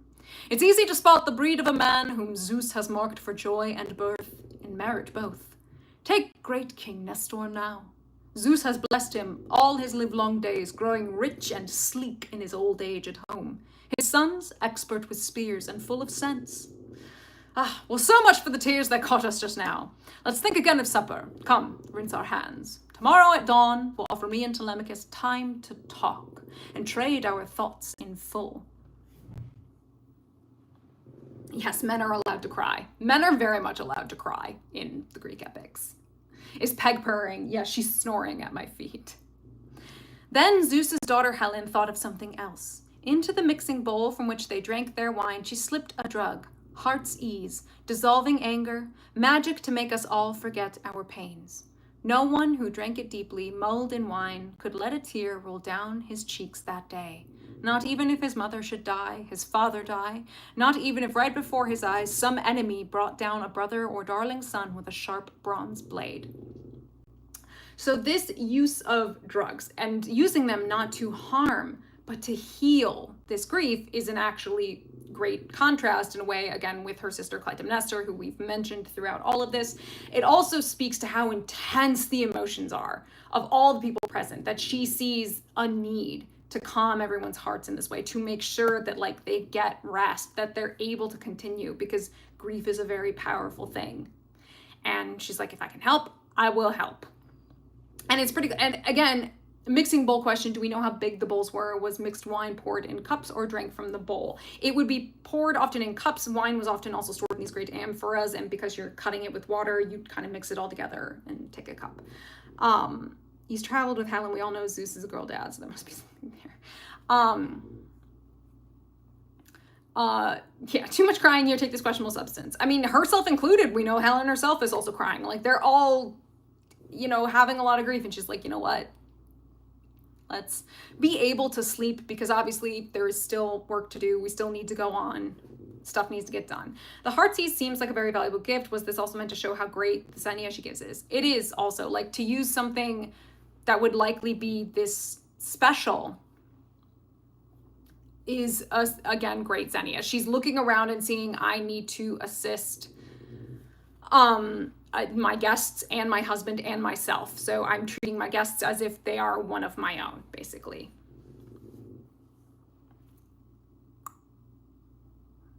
So cunning the drugs that Zeus's daughter plied, potent gifts from Polydamna, the wife of Pon, a woman of Egypt, land where the teeming soil bears the richest yield of herbs in all the world. Many health itself when mixed in wine, and many deadly poison. Every man is a healer there, more skilled than any other men on earth, Egyptians born of the healing god himself. So now Helen, once she had drugged the wine and ordered wine cups filled, resuming the conversation, entertained the group. My royal king, Menelaus, welcome guests here, sons of the great as well. Zeus can present us times of joy and times of grief in turn. All lies within his power. So come, let's sit back in the palace now, dine and warm our hearts with the old stories.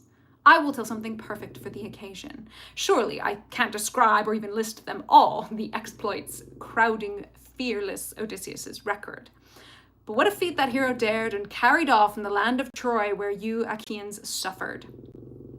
Scarring his own body with mortifying strokes, throwing filthy rags on his back like any slave, he slipped into the enemy city, roamed its streets, all disguised, a totally different man, a beggar, hardly the figure he cut among Achaea's ships. That's how Odysseus infiltrated Troy, and no one knew him at all. I alone, I spotted him for the man he was, kept questioning him. The crafty one kept dodging. But after I'd bathed him, rubbed him down with oil, given him clothes to wear, and swore a binding oath not to reveal him as Odysseus to the Trojans, not till he was back at his swift ships and shelters, then at last he revealed to me, step by step, the whole Achaean strategy. And once he'd cut a troop of Trojans down with his long bronze sword, back he went to his comrades, filled with information. The rest of the Trojan women shrilled their grief. Not I. My heart leapt up. My heart had changed by now. I yearned to sail back home again. I grieved too late for the madness Aphrodite sent me, luring me there, far from my dear land, forsaking my own child, my bridal bed, my husband too, a man who lacked for neither brains nor beauty. Look at her gassing up her husband. Yes, it is like this was sort of how Odysseus got in, kind of sussed out Helen, gave her a heads up, and then as we know, what she's talking about and is ultimately the Trojan horse, which would have been, to this point, Odysseus's most famous and known exploit was the Trojan horse. And yes, there is foreshadowing in that part of what I always say I love the Slaughter of the Suitors when we get to it is it's like a Trojan horse 2.0. He pulls basically the same thing again. It's, as we say, Trojan horse 2, except this time it's personal. So yeah. He has a way of getting stuff done. And yes, with the OG Mission Impossible agent, cue the MI theme song. The red-haired Menelaus answered Helen, there was a tale, my lady, so well told. Now then, I've studied in my time the plans and minds of great ones by the score. And I have traveled over a good part of the world, and never once have I laid eyes on a man like him. What a heart that fearless Odysseus had inside him. What a piece of work the hero dared and carried off in the wooden horse, where all our best encamped, our champions, armed with bloody death for Troy. When along you came, Helen, roused, no doubt, by a dark power bent on giving Troy some glory, and dashing Prince Deiphobos squired your every step.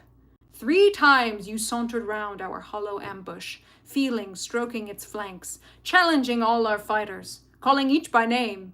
Yours was the voice of all our long-lost wives.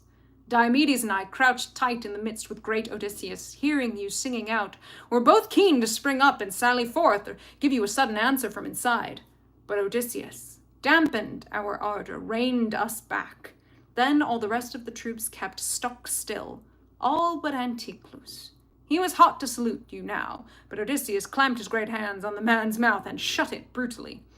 Yes, he's saved us all, holding on, grim-set, till Pallas Athena lured you off at last. Yes, this famous incident where Helen shows up and she wanders around the horse and she calls out to the men. I mean, obviously we've now known that Odysseus told her what was going on. And part of this, they talk about Prince Phobos, who was one of Paris's siblings.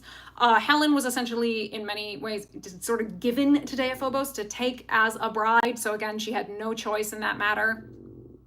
So she's got him essentially following her everywhere. There's no safe place. Oh, hi, Cycle, so glad to see you here. We are having lots of fun. And she's sort of trying to trick them, but she obviously knows Odysseus is in there, that he's super smart, he's going to figure out what's going on, and she's got to do this because if she stays silent or acts like really excited about seeing the horse, it'll tip off the Trojans. Again, Helen's in a really shitty position in all of this.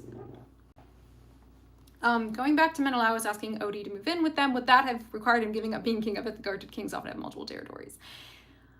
He probably would have had to have give up Ithaca. It could have passed to a different house or the like. What Menelaus is offering him would essentially be a great honor, but Odysseus seems pretty happy on Ithaca. He likely wouldn't have left. Priam was the only nice person to Helen. Pretty much. King Priam was awesome. How many people were in the horse? I don't remember the exact number. It was a whole bunch of the heroes were in there. But clear-sighted Telemachus ventured, son of Atreus, King Menelaus, captain of armies. So much the worse, for not one bit of that saved him from grisly death. Not even a heart of iron could have helped, but come, send us off to bed. It's time to rest, time to enjoy the sweet relief of sleep. And, Telemachus doesn't have to say much, but he's probably happy he got some words out, and giving him a night to kind of figure his stuff out would be great. How canon is Ovid's letters between Paris and Helen? Ovid is a Roman writer. So not super canon, really. Yes, Game Wizard, the Edith Hamilton Greek myth book has Priam sending Paris away because he heard a prophecy. It would be a problem later, but Zeus sent him the problems. Yeah, it's true. It's part of why Paris was being raised as basically like a shepherd. Again, he should have been killed, but he wasn't.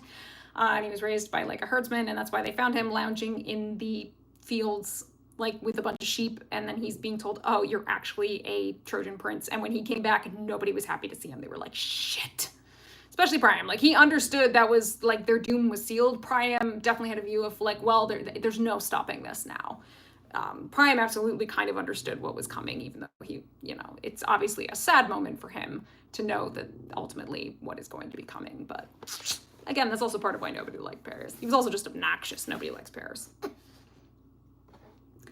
And Helen briskly told her serving women to make beds in the porch's shelter, lay down some heavy purple throws for the beds themselves, and over them spread some blankets, thick woolly robes, a warm covering laid on top. Torches in hand, they left the hall and made up beds at once. The herald led the two guests on, and so they slept outside the palace under the forecourt's colonnade, young Prince Telemachus and Nestor's shining son. Menelaus retired to chambers deep in his lofty house, with Helen, the pearl of women, loosely gowned beside him. When young Dawn, with her rose-red fingers, shone once more, the lord of the war-cry climbed from bed and dressed.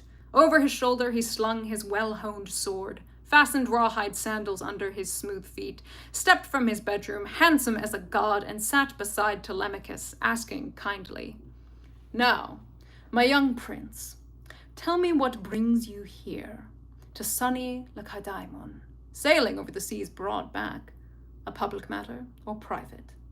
Tell me the truth now." And with all the poise he had, Telemachus replied, "Son of Atreus, King Menelaus, captain of armies, I came in the hope that you can tell me now some news of my father. My house is being devoured, my rich farms destroyed, my palace crammed with enemies, slaughtering on and on my droves of sheep and shambling longhorn cattle. Suitors, plague my mother, the insolent overweening.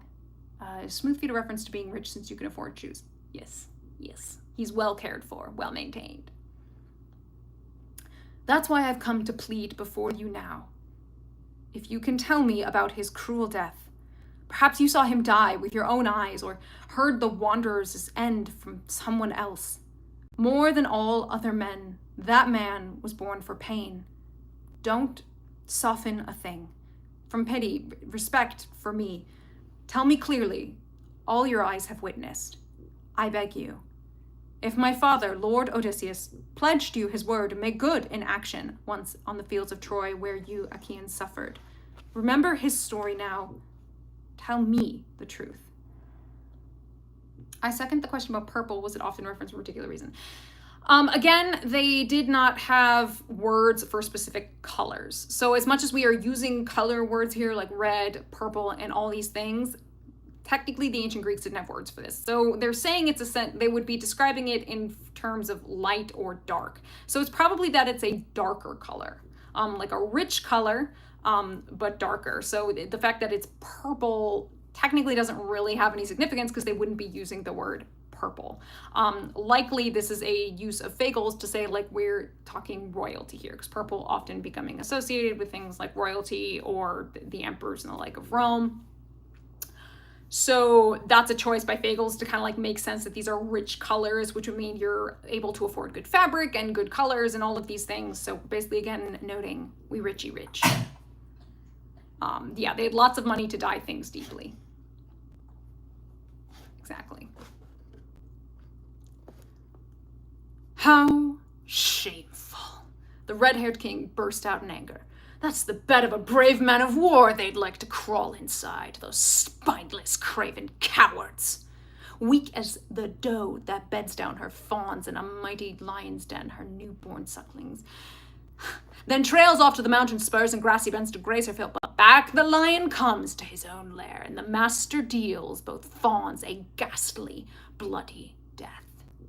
Just what Odysseus will deal that mob. Ghastly death. If only Father Zeus, Athena, Lord Apollo, that man who years ago in the games at Lesbos rose to Philomeleides' challenge, wrestled him, pinned him down with one tremendous throw, and the Argives roared with joy. So this reference, Philomeleides, oh my god, he's got a name, it's a mouthful. He was a king of Lesbos. He was said that he would compel his guests into a wrestling challenge, would therefore invariably kill the ones who lost. So not great. And it was said that it was, I think in some other version, it's both Odysseus and Diomedes, but it is always Odysseus who was able to basically beat him and basically say, eat shit, motherfucker, and won. And they basically ended kind of the reign of terror that was Philomeleides.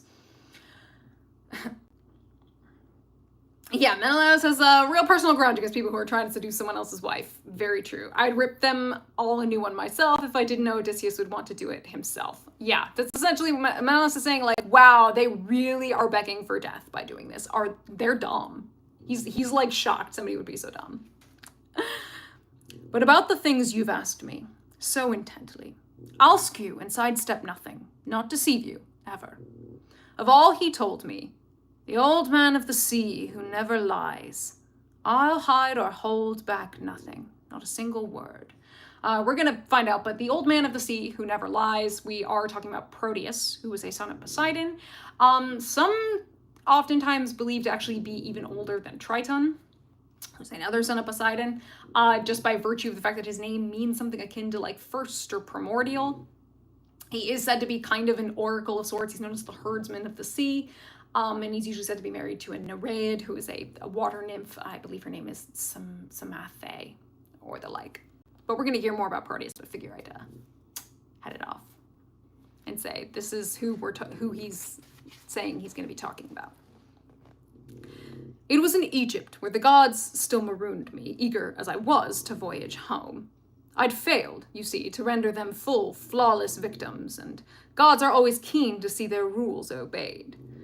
So he did not quite give them as good a sacrifice as they were demanding, so he made an oopsie. Now there's an island out on the ocean's heavy surge, well off the Egyptian coast. They call it Pharos, far as a deep-sea ship can go in one day's sail, with a whistling wind astern to drive her on. There's a snug harbor there, good landing beach, where crews pull in, draw water up from the dark wells, then push their vessels off for passage out. But here, the gods becalmed me 20 days. Not a breath of the breezes ruffling out to sea that speed a ship across the ocean's broad back. Now our rations would have all been consumed, our crew's stamina too, if one of the gods had not felt sorry for me, shown me mercy. Aegean, a daughter of Proteus, that great power, the old man of the sea. My troubles must have moved her to the heart when she met me trudging by myself without my men. They kept roaming around the beach day in, day out, fishing with twisted hooks, their bellies racked by hunger. Well, she came right up to me, filled with questions. Are you a fool, stranger, soft in the head and lazy too? Or do you let things slide because you like your pain? Here you are, cooped up on an island far too long, with no way out of it, none that you can find, while all your shipmates' spirit ebbs away. Hey, Matis, we are at line 420. So she prodded, and I replied at once.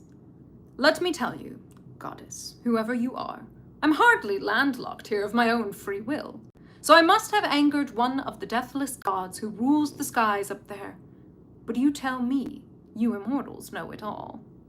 Which one of you blocks my way here, keeps me from my voyage? How can I cross the swarming sea and reach home at last? And the glistening goddess reassured me warmly. Of course, my friend, I'll answer all your questions. Who haunts these parts? Proteus of Egypt does, the immortal old man of the sea who never lies, who sounds the deep and all its depths, Poseidon's servant. He's my father, they say, he gave me life, and he, if only you ambush him somehow and pin him down, will tell you the way to go, the stages of your voyage, how you can cross the swarming sea and reach home at last. And he can tell you, too, if you want to press him. You are a king, it seems. All that's occurred within your palace, good and bad, while you've been gone your long and painful way. Aegean's original questions for Menelaus seem a bit harsh. She's got a bit of an attitude, I guess you could say, but I mean, she's a goddess. She's just like, why are you still here? Because most people don't stay. Then you are the one. I quickly took her up. Show me the trick to trap this ancient power, or he'll see or sense me first and slip away. It's hard for a mortal man to force a god. True, my friend, the glistening one agreed. And again, I'll tell you all you need to know. When the sun stands striding at high noon, then up from the waves he comes, the old man of the sea who never lies, under a west wind's gust that shrouds him round in shuddering dark swells. And once he's out on land, he heads for his bed of rest in deep hollow caves, and around him droves of seals, sleek pups bred by his lovely ocean lady, bed down too in a huddle, flopping up from the gray surf, giving off the sour reek of the salty ocean depths. I'll lead you there myself at the break of day, and couch you all for attack, side by side. Choose 3 men of your crew. Oh, the use of the word couch still confuses me. Can you explain? So I'll couch you all for attack. I'll get you low to the ground, Clover. So in this case, we're talking about I'll get you low to the ground so that he doesn't see you. I will prep you, get you ready. Basically hide you out of sight in this case. Despite how smelly it would be, getting to be in a cuddle pile of seals sounds delightful. True.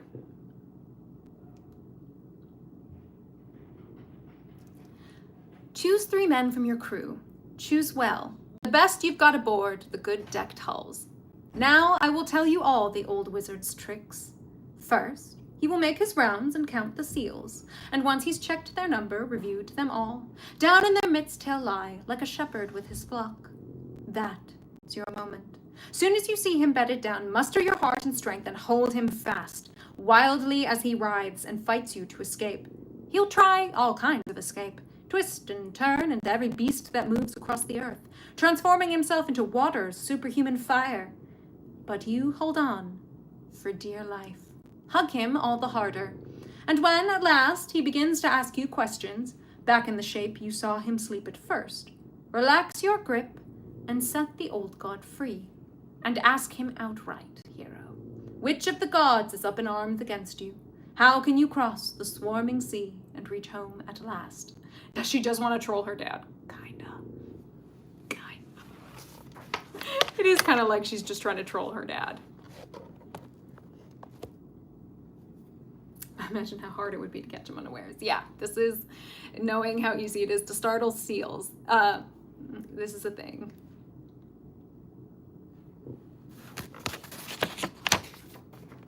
So she urged, and under the breaking surf she dove, as I went back to our squadron, beached in sand, my heart a heaving storm at every step. Once I reached my ship, hauled up on shore, we made our meal, and the God-sent night came down, and then we slept at the sea's smooth, shelving edge. When young dawn with her rose-red fingers shone once more, I set out down the coast of the wide-ranging sea, praying hard to the gods for all their help, taking with me the 3 men I trusted most on every kind of mission. Aegean now had slipped beneath the sea's engulfing folds, but back from the waves she came with 4 sealskins, all freshly stripped, to deceive her father blind. She scooped out lurking places deep in the sand and sat there, waiting as we approached her post. Then, couching us side by side, she flung a sealskin over each man's back. Now there was an ambush that would have overpowered us all, overpowering, true, the awful reek of all those sea-fed brutes. Who dream of bedding down with a monster of the deep? But the goddess sped to our rescue, found the cure with ambrosia, daubing it under each man's nose. That lovely scent, it drowned the creature's stench. So all morning we lay there waiting, spirits steeled, while seals came crowding, jostling out of the sea, and flopped down in rows, basking along the surf. At high noon, the old man emerged from the waves, and found his fat-fed seals, and made his rounds, counting them off, counting us the first 4. But he had no inkling of all the fraud afoot. Then, down he lay and slept. Sorry, excuse me. Would he not be confused that there are extra seals? Did she kill some of the seals and those are the skins they are wearing to keep the number the same? Clover, it is implied that she might have either found some dead seals or offed some seals to make this happen. It's left a little vague, but apparently it was such that the number was right for him.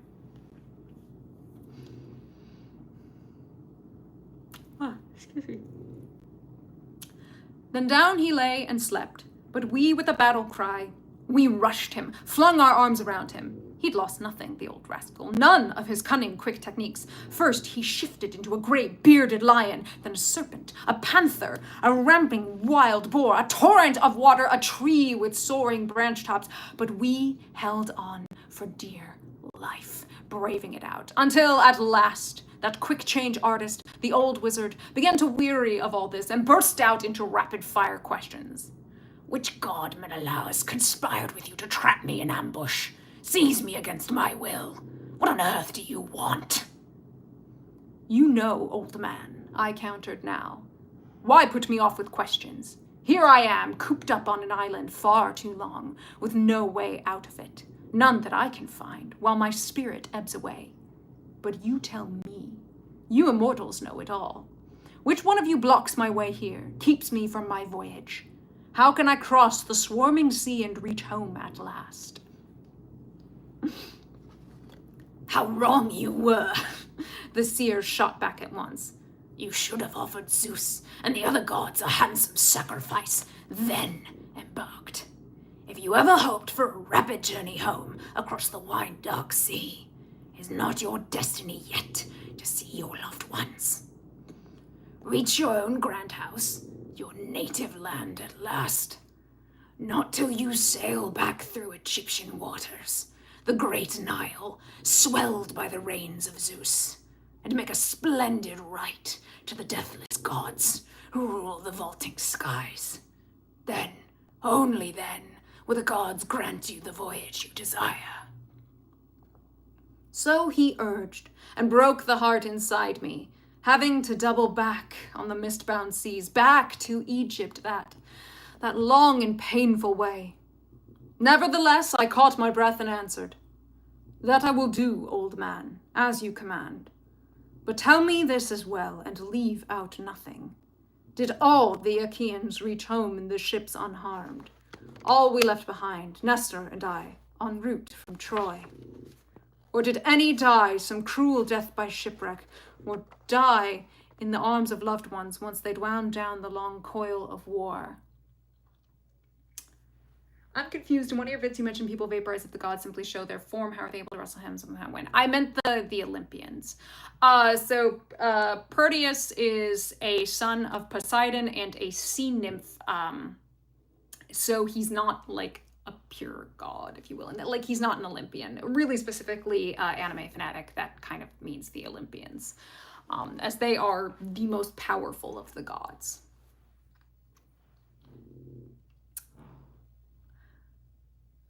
And he lost no time in saying, "Son of Atreus, why do you ask me that? Why do you need to know? Why probe my mind? You won't stay dry-eyed long, I warn you, once you have heard the whole story. Many of them were killed. Many survived as well. But only 2 who captained your bronze-armored units died on the way home. You know who died in the fighting. You were there yourself. And one is still alive, held captive somewhere off in the endless seas. Ajax now went down with his long-oared fleet. First Poseidon drove him onto the cliffs of Gyrae, looming cliffs, then saved him from the breakers.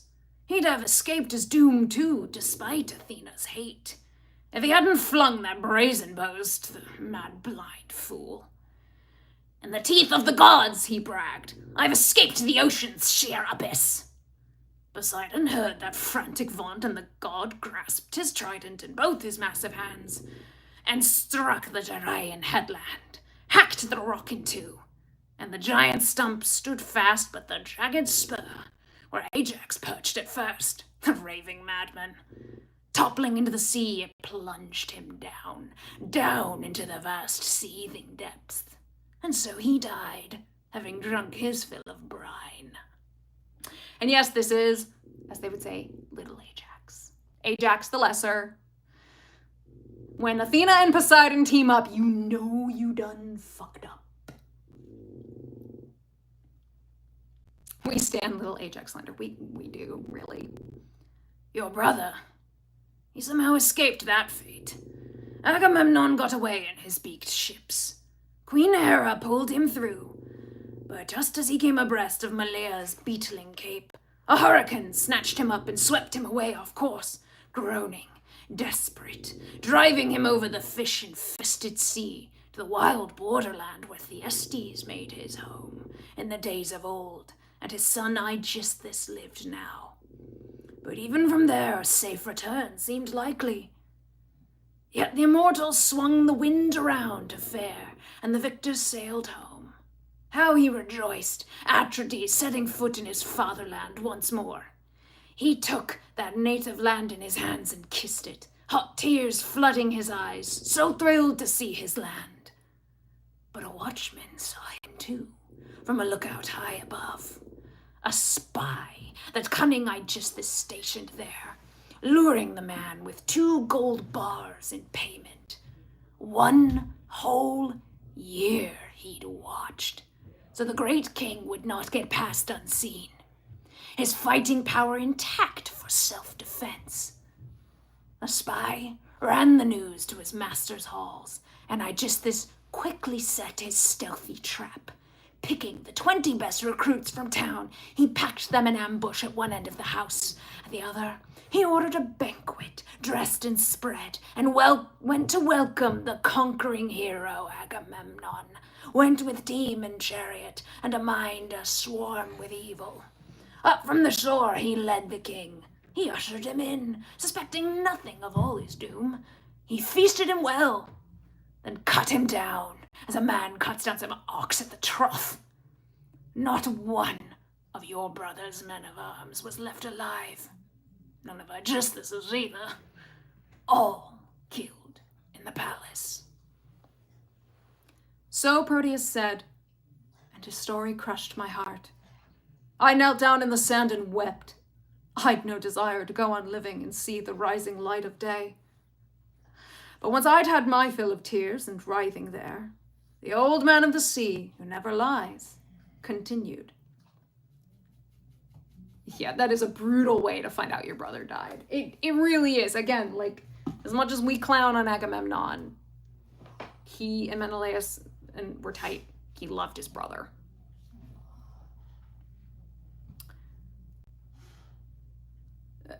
I forgot the god was speaking for a moment. I thought Menelaus suddenly took a decade of heavy smoking. Nope, this is Proteus. "No more now, Menelaus. How long must you weep? Withering tears, what good can come of tears? None I know of. Strive instead to return to your native country. Hurry home at once.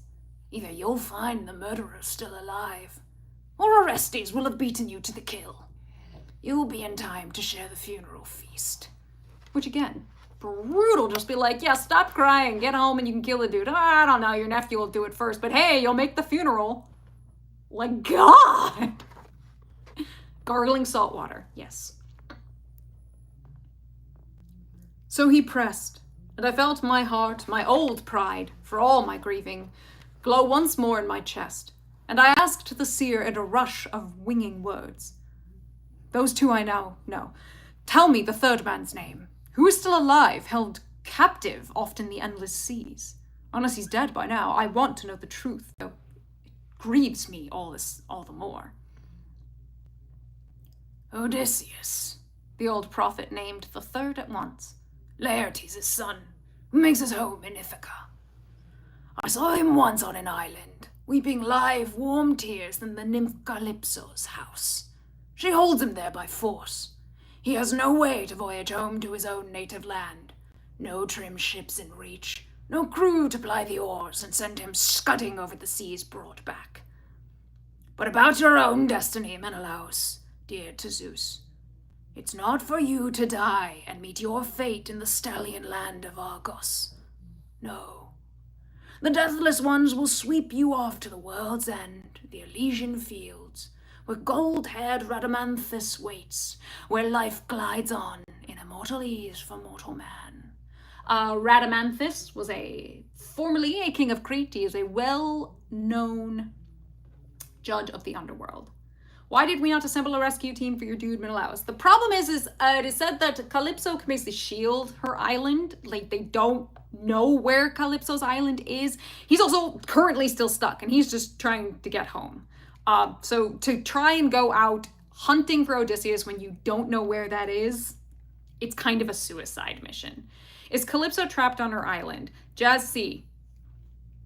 Do I wait? Okay, I'm going to talk about this in a later epic video. We don't really know. It's said that she stays there and she doesn't leave. But for beyond that, it's never stated whether she is trapped there or that she just doesn't leave. Now, weirdly enough, because again, like, people have looked to try and find, like, where's the source of, like, how Calypso is, like, just stays on Ogygia and never leaves, right?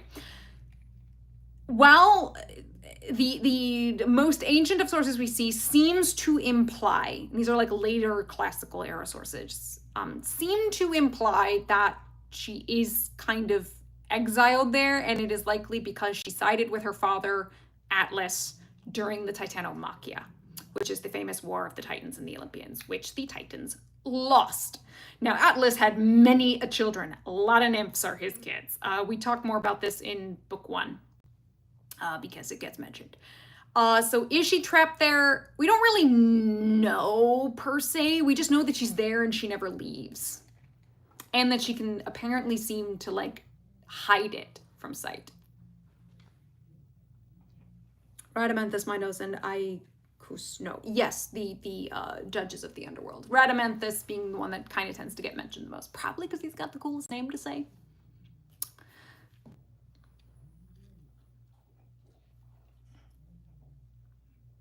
That's what I've read, but that was from annotations or any sources. Yeah, Jesse, it's the thing with Calypso and why she's on Ogygia. It's like left really. It seems like if there was a most ancient of ancient source, we kind of don't know what it was or where it is. We know that later classical sources imply a lot of that, but there's no definitive yes or no, really. Yeah, wording is a little iffy, as a Chromaticon is saying.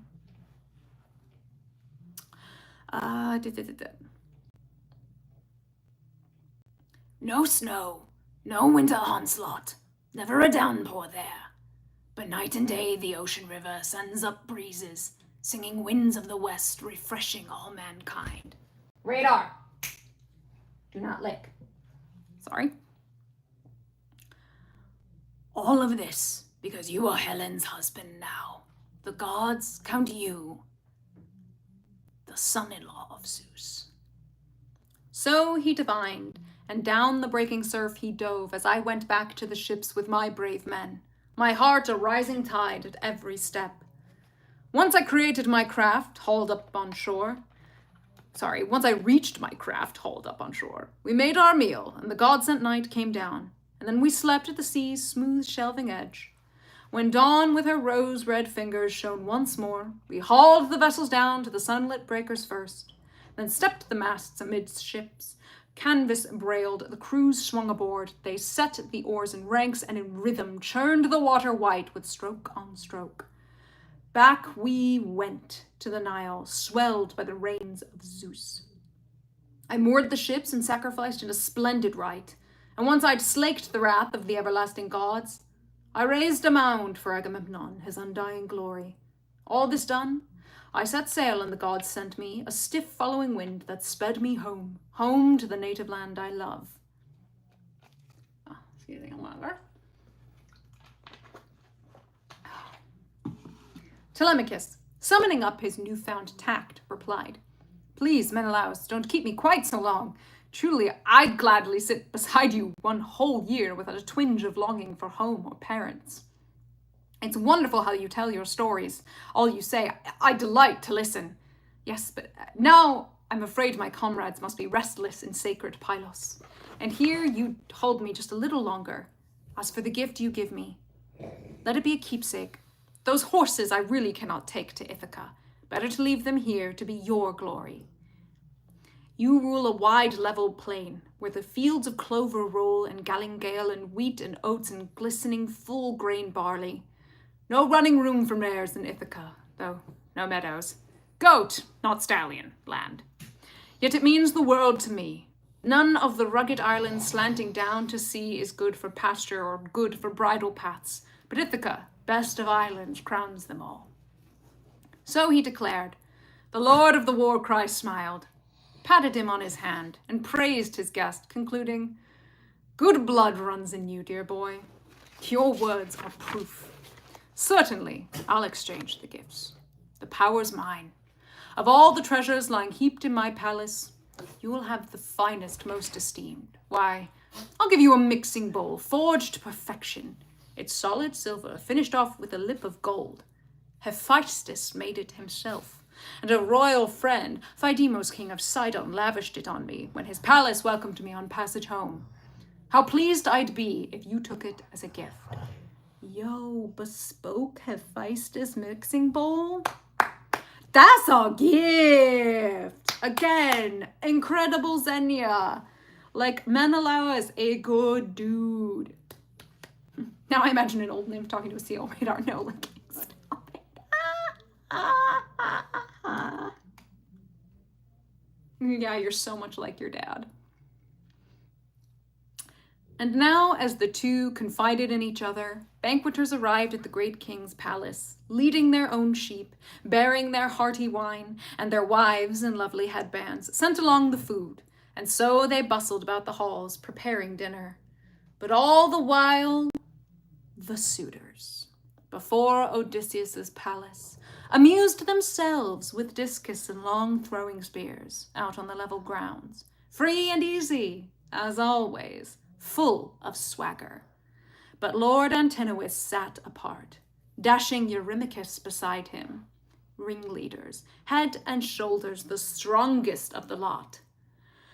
Proteus' son, Noemon, approached them now, quick to press Antinous with a question. Antinous, have we any notion, or not, when Telemachus will return from sandy Pylos? He sailed in a ship of mine, and now I need her back to cross over to Elis Plain, where I keep 12 horses, broodmares, suckling some heavy-duty mules, unbroken. I'd like to drive one home and break him in. That dumbfounded them both. They never dreamed the prince had gone to Pylos, Neleus' city. Certain the boy was still nearby somewhere, out on his farm with flocks or with the swineherd.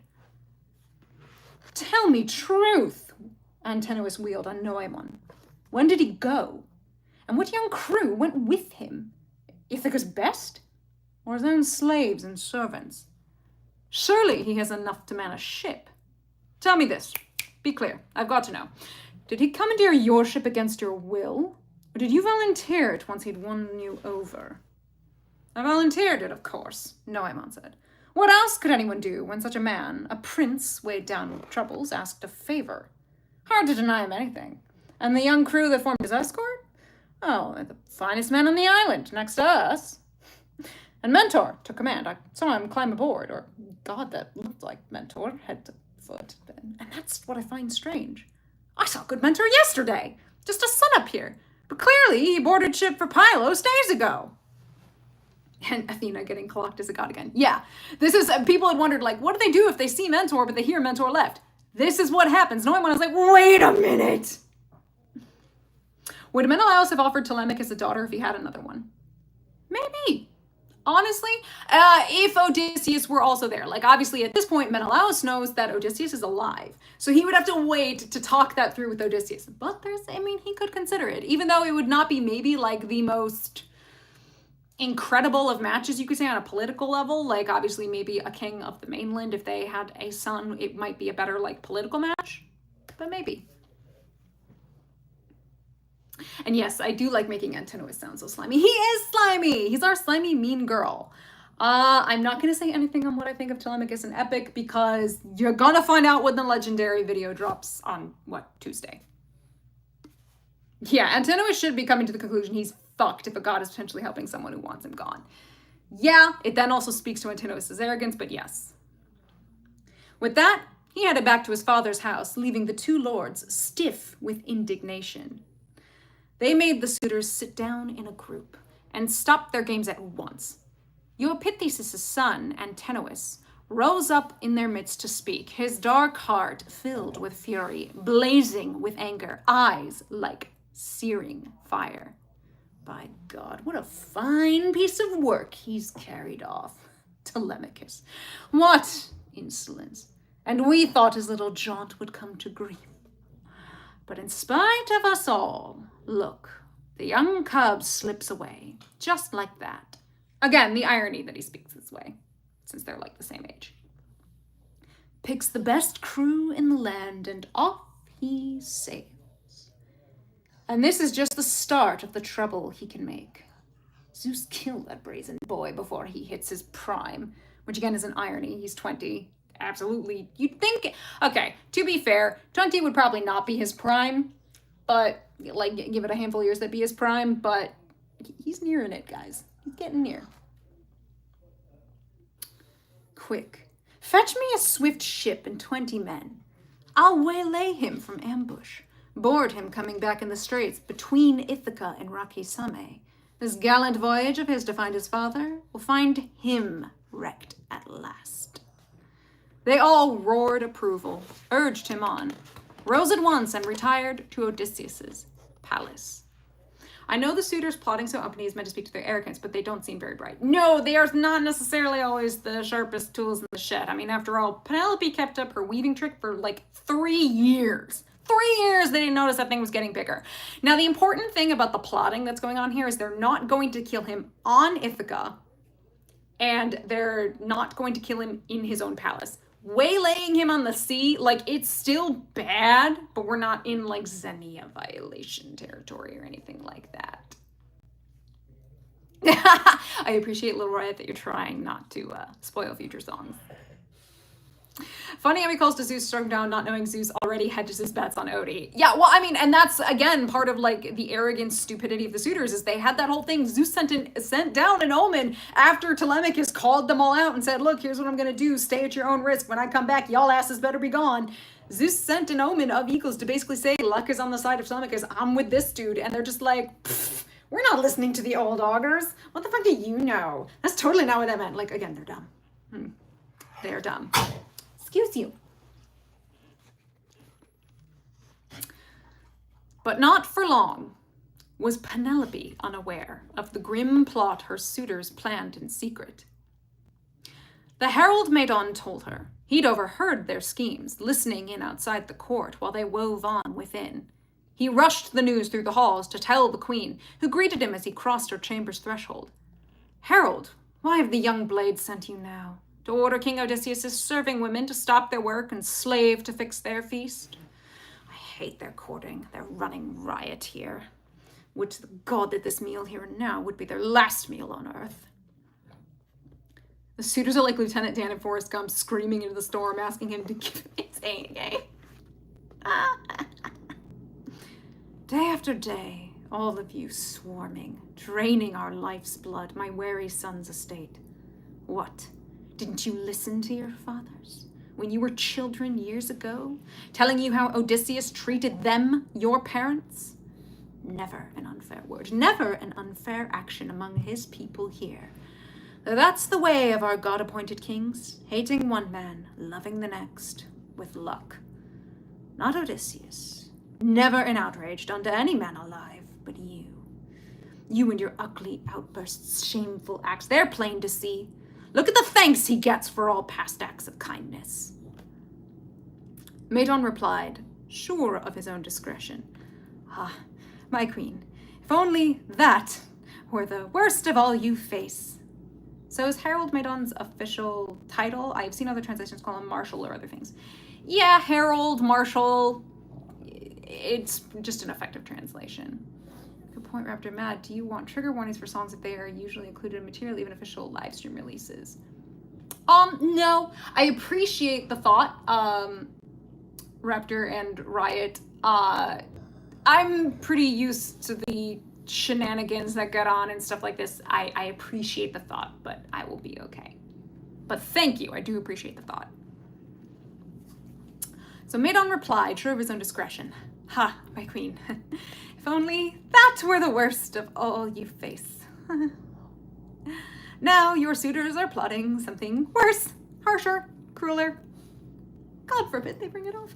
They're poised to cut Telemachus down with bronze swords on his way back home. He sailed off, you see, for news of his father, to sacred Pylos first, then out to the sunny hills of Lacedaemon. Her knees gave way on the spot, her heart too. She stood there, speechless a while, struck dumb, tears filling her eyes, her warm voice choked. At last she found some words to make a reply. Herald, why has my child gone and left me? No need in the world for him to board the ships, those chariots of the sea that sweep men on, driving them across the ocean's endless wastes. Does he want his very name wiped off the earth? Obviously, she's flashing, going, well, that's what happened to Odysseus, hence she's worried. What exactly does the Medon do, like his job description, so to speak? I mean, a marshal, a herald, he kind of gives announcements. Medon is not paid enough yet, and neither is Penelope, correct. She's having flashbacks to the last time she saw Odysseus. He got on a ship and left, and then she never saw him again. So yeah, she's, could say she's triggered. Are we all okay back here? My goodness. My goodness. She did not, so Jessie, did she not know he left, or did she not know he'd gotten that far? She didn't even know he'd left. She wasn't aware. It had been kept very on the DL. It was meant to be a secret from her.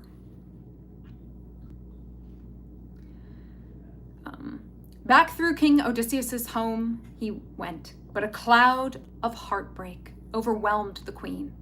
She could no longer bear sitting on a chair, though her room had chairs aplenty. Down she sank on her well-built chamber's floor, weeping pitifully as the women whimpered round her. All the women, young and old. who served her house. Penelope, sobbing uncontrollably, cried out to them, "Hear me, dear ones. Zeus has given me torment. Me above all the others born and bred in my day. My lion-hearted husband lost long years ago, who excelled the Argives all in every strength.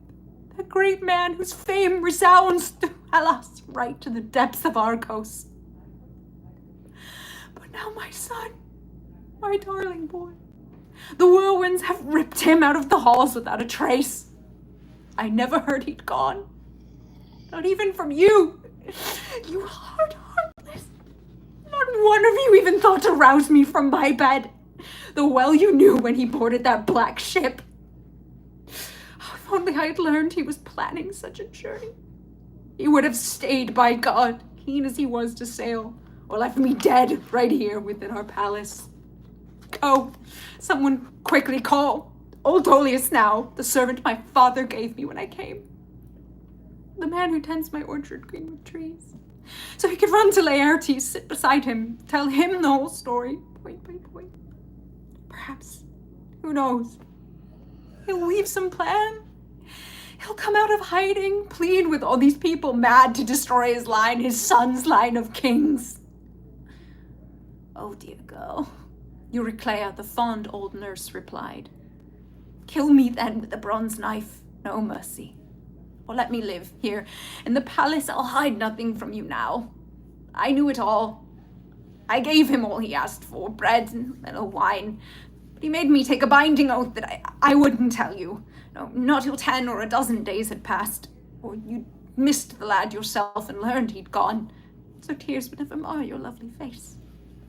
Come, bathe now, put on some fresh clothes, climb to the upper rooms with all your women, and pray to Pallas, daughter of storming Zeus. She may save Telemachus yet, even at death's door. Don't worry an old man, worried enough by now. I can't believe the blessed gods so hate the heirs of King Odysseus through and through. One will still live on, I know it, born to rule this lofty house and the green fields far and wide. With that, she lulled Penelope's grief and dried her eyes of tears, and the queen bathed and put fresh clothing on, climbed to the upper rooms with all her women, and sifting barley into a basket, prayed to Pallas. Hear me, daughter of Zeus, whose shield is thunder, tireless one, Athena. If ever, here in his halls, resourceful King Odysseus burned rich thighs of sheep or oxen in your honor, remember it now for my sake. Save my darling son. Defend him from these outrageous, overbearing suitors. She shrilled a high cry, and the goddess heard her prayer as the suitors burst into uproar through the shadowed halls, and one of the lusty young men began to brag. Listen, our long-courted queen's preparing us all a marriage, with no glimmer at all how the murder of her son has been decreed. Boasting so, with no glimmer at all of what had been decreed. But Antinous took the floor and issued orders. Stupid fools, muzzle your bragging now, before someone slips aside and reports us. Up now, not a sound. Drive home our plan. It suits us well. We approved it, one and all. With that, he picked out 20 first-rate men, and down they went to the swift ship at the sea's edge. First, they hauled the craft into deeper water, stepped the mast amidship, canvas brailed, made oars fast in the leather oarlock straps, while zealous aids in arms brought weapons on. They moored her well out in the channel, disembarked and took their meal on shore, waiting for dusk to fall. But there in her upper rooms she lay, Penelope, lost in thought, fasting, shunning food and drink, brooding now. Would her fine son escape his death, or go down at her overweening suitors' hands? Her mind in torment, wheeling like some lion at bay. Clover had a question. Hold on. Is Penelope saying she would have died of heartbreak before Telemachus left, or that she would have killed herself? She would have threatened to end her life, which is basically, she's saying, also she could have died of heartbreak. She truly was not able to handle the idea of losing yet another person by them sailing off and her never hearing of them again. So she basically probably would have tried to use emotion on Telemachus and say, you can't leave. Like, you can't leave me. Which again speaks to why likely Telemachus has felt he can't leave. Not because she's been there begging him, but because he understands partially the grief that his mother has gone through and the fact that, like, it's just, I mean, just dangerous to go out on the ocean. But yes, clever to answer your question. Yeah, could be either of them really. Dying of sad is not unprecedented in ancient Greece. It is true. And yes, look at what happened to Anticlea or Anticlea. His grandmother died of grief.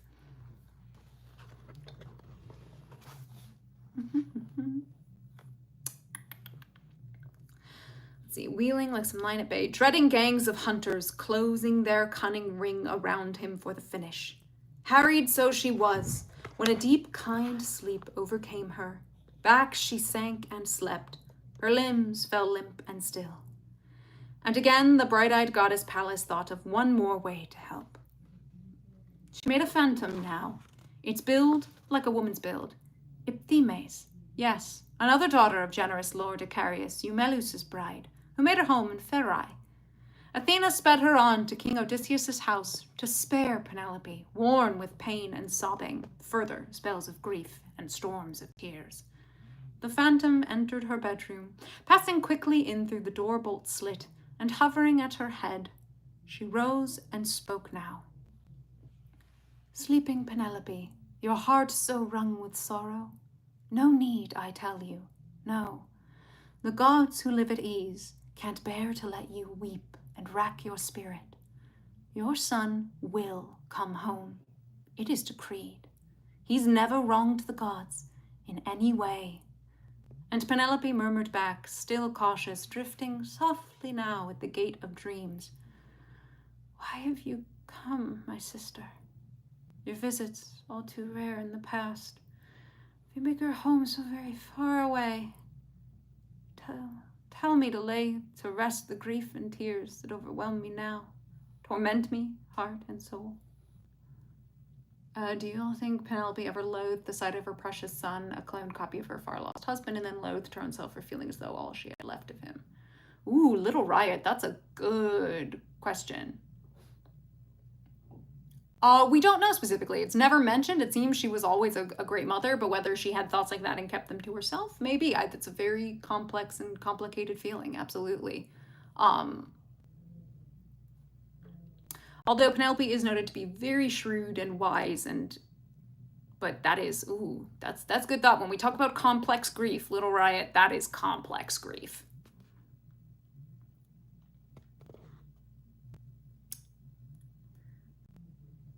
See, with my lion-hearted husband lost long years ago, who excelled the Argives in every strength, that great man, whose fame sounds through Hellas, right to the depths of Argos. And now my darling boy, he's off and gone in a hollow ship, just a youngster, still untested for war or stiff debate. Him I mourn even more than I do my husband. I quake in terror for all that he might suffer. Either on open sea or shores he goes to visit. Hordes of enemies scheme against him now, keen to kill him off before he can reach his native land again. Courage, the shadowy phantom reassured her. Don't be overwhelmed by all your direst fears. He travels with an escort, one that others would pray to stand beside them. She has power, Pallas Athena. She pities you in your tears. She wings me here to tell you all these things. But the circumspect Penelope replied, if you are a god and have heard a god's own voice, come. Tell me about that luckless man as well. Is he still alive?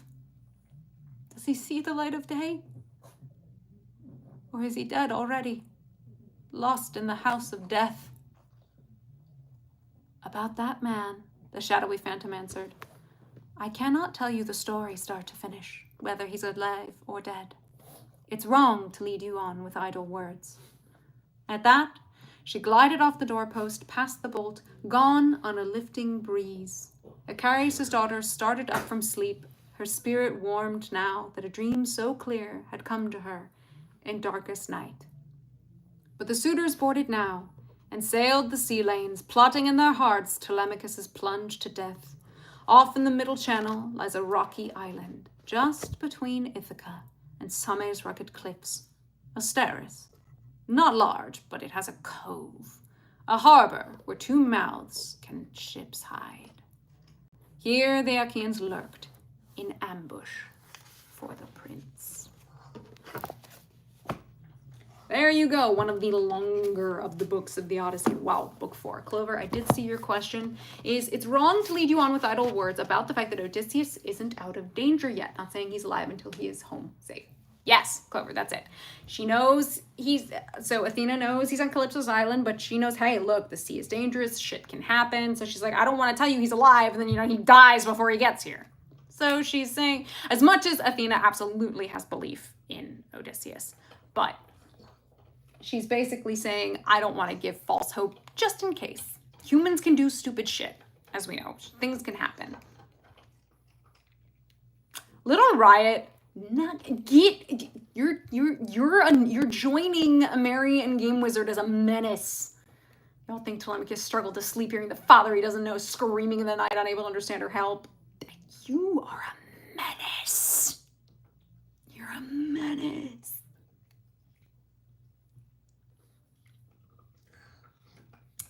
Yeah, so freaking sad. I know, it's like, at first we're all just like, oh my god, big emotions. We're hanging with, Menelaus and Helen, and it's all like, wow, big emotions, but hey, Menelaus is so cool. And then it's just like, by the way, let's just stab you in the heart with Penelope. It's great. Any more? I'm a menace trying to be funny. Little Riot is heart-crushing, yes. I read angst in my spare time. I never would have guessed Little Riot. Yes, I hope everybody enjoyed all of the voices and everything I was doing in there. I think it helps because it's a lot of verbiage. Like, it's a lot of talking, and you can feel very like you try and read it and your eyes glaze over. So, are there any questions related to books 1 to 4? Oh, I see one. How much is Athena looking after Telemachus and Penelope because she likes Odysseus, and how much is she because she likes them? It is said that she, reasonably favored Penelope. It's noted, I think, in one of the earlier books. Predominantly, it is because she likes Odysseus, and so she is going to, check. But if Telemachus had not impressed her as he had on their first meeting, she might not have helped quite as much the way that she has. So obviously, they've got to earn her liking as well, and they have done so. Telemachus impressed her with his poise and his way of speaking. And obviously she has, watched Penelope, so you get that. I love the voices. Go get some tea. Yes.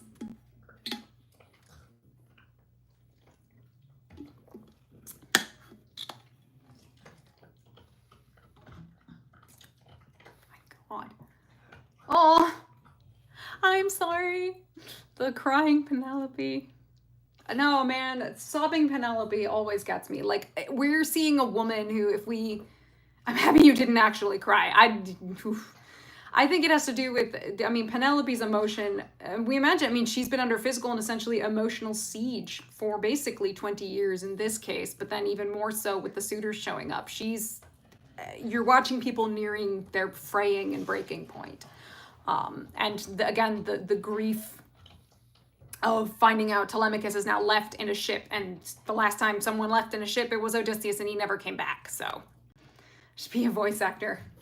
Oh, I like making voices when I read. It makes me happy. It was something that I grew up with. Yeah, Penelope was fighting her own monsters too. When did the suitors start showing up? So Jassy, it's noted in an earlier book. They seem to have showed up, I think it's supposed to be 5 or 6-ish years ago. So they weren't there the whole time. I had a question about the Odyssey itself. Do we know how many of these characters were real people, or how many were stories based up the deeds certain people just made up? In terms of, were they historical figures? that's a debate for the ages, Book Lefay. Like, scholars argue about whether the Trojan War was real, how many of these people were or weren't real. Like, there was the whole question about the famous piece known as the Mask of Agamemnon, as it got called. But, like, that's really, like, scholarship still argues that point.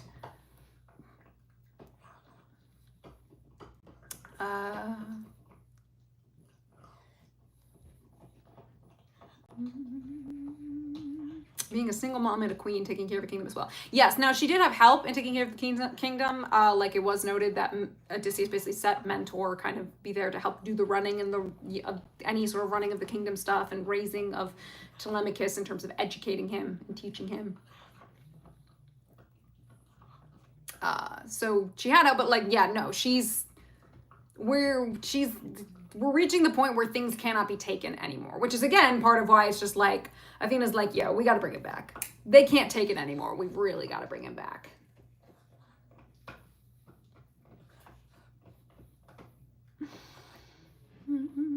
So you explain the rosy fingertips part of the Dawn description, but why is it always young Dawn and not just Dawn?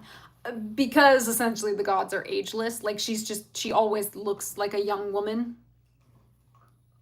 And that's pretty much it. She just always looks like a young woman. Lair. Okay, well, one, the Aeneid is a Roman source, so be careful how much you look at that. Crazy Shark, regarding your silly question, I'm reading right now, Lair is a dark cave. It is a dark cave, but it's high up in the cliffs. It's not something you don't sail into the lair. The lair is up in the cliffs, and she reaches down. So Crazy Shark, that's why I was like, you don't really sail into her cave. It's an open area. It's open air. Would Dawn not be Helios? Dawn is an actual goddess. Yeah, Helios is the sun. So Little Riot. Helios is the sun. Eos is the dawn. Selene or Selene is the moon. They are all siblings, and they're all very different. Also, dawn is associated with the beginning of the day, so young makes sense. Yes, as well. I thought it must be like the sun being reborn each day, but I may be remembering Egyptian mythology. Yes, that sounds more Egyptian. Helios is just the sun, but Eos is dawn herself. Penelope, yeah, is really at her breaking point here, obviously, and things have definitely gotten worse over time. Can't imagine the suitors were this bad off the bat. Would have prompted the escalation. So Book Lefay, it's noted in book 1 or 2. Basically, the suitors, yeah, they were already rowdy and not great and all of that. But you get the trick she pulled with the weaving. She was weaving and unweaving a shroud, which she ran that con for basically 3 years. Good on her, but dumb on the suitors. And when it got found out, they were really upset, and then they really started demanding, like, no, you've got to declare him dead. It's time. And that seems to have happened within the last 3 years. So the suitors are extra fed up because they got tricked, and, they're awful. So that's kind of what has prompted this escalation. And then now that Telemachus is making moves and he's going out to find stuff, they're like, all right. Because, like, what do they do if somehow to them, against all the odds in their heads, Odysseus comes back alive? It's kind of like they've dug themselves a hole and they're just continuing to dig. Aren't there 3 moon goddesses? Selene, Phoebe, they have Astræus. Is Hecate not the goddess of magic? Hecate is kind of like a witch-ish, a goddess of magic. Phoebe, I think, is Roman. Or no. Sorry, hold on. I don't want to misspeak, so I'm double checking something. Phoebe is an epithet. Okay, that's why I wasn't crazy. Phoebe is an epithet of Artemis, and it's also an epithet shared by Selene or Selene. So she's not like a separate. Phoebe's not like a separate person. There is a Phoebe who's like a dryad nymph. It's not the same thing. Hypothetically, if Penelope declared Odysseus dead, could she just name Telemachus the king and not remarry? And it's especially given their poor behavior. So this is part of the like awkward situation they're in. If she declared Odysseus dead, she should go and remarry. If she were to say Telemachus is the heir, he's taking control, it's essentially, is he in a safe position to take that over without challenge? Because the idea is that like this line, Odysseus's line, his house has been king, they've been, the kings all this while of Ithaca, because they were the most powerful house, the richest house, they had the strongest fighters. The idea is that so many of the men have been lost in Troy, and because Odysseus has not come back, they've sort of been stuck and not really able to continue, like sort of pick up the pieces where they left off in the way that others have. And this is part of why Antinous sees himself as like the best candidate, is they are essentially they are currently probably the richest and most powerful of the houses there on Ithaca. And they could say, well, we're more powerful. I'm in my prime. We've got more people who are ready and able, that they could say, we should be the king and not you guys. So she could, but it's also not good for, again, Kleos, this fame, this glory. And that Odysseus's death and how he died, which is super important, affects any sort of Kleos, this fame, this glory that could then be passed on and inherited in a way by Telemachus, which again helps his position in trying to basically become the king. She would likely still end up remarrying. She just wouldn't have a tie really to Ithaca anymore in that way. Phoebe, like Phoebus for Apollo. Phoebus, Apollo, yeah, that's something that's brought up as an open season for the suitors because Telemachus doesn't have a strong political base. Yes, exactly. Could that be seen as the gods turning their back on Odysseus' house? No, Marissa, it's not. Because I think it's also important to remember that, like, time moves differently for the gods. In that, like, they see 7 years as nothing. That's a blink, that's lunch break to them. So to them, it's also that, like, they're not always looking at Ithaca. They're looking all over the place, and they've just been like, all right, I think enough's enough. And also, again, they haven't really turned their back on him. It's just that, like, currently Poseidon has been the one uber focused on them, and he's not happy. And the others have just been like, yeah, Poseidon's got beef, and he's got real beef.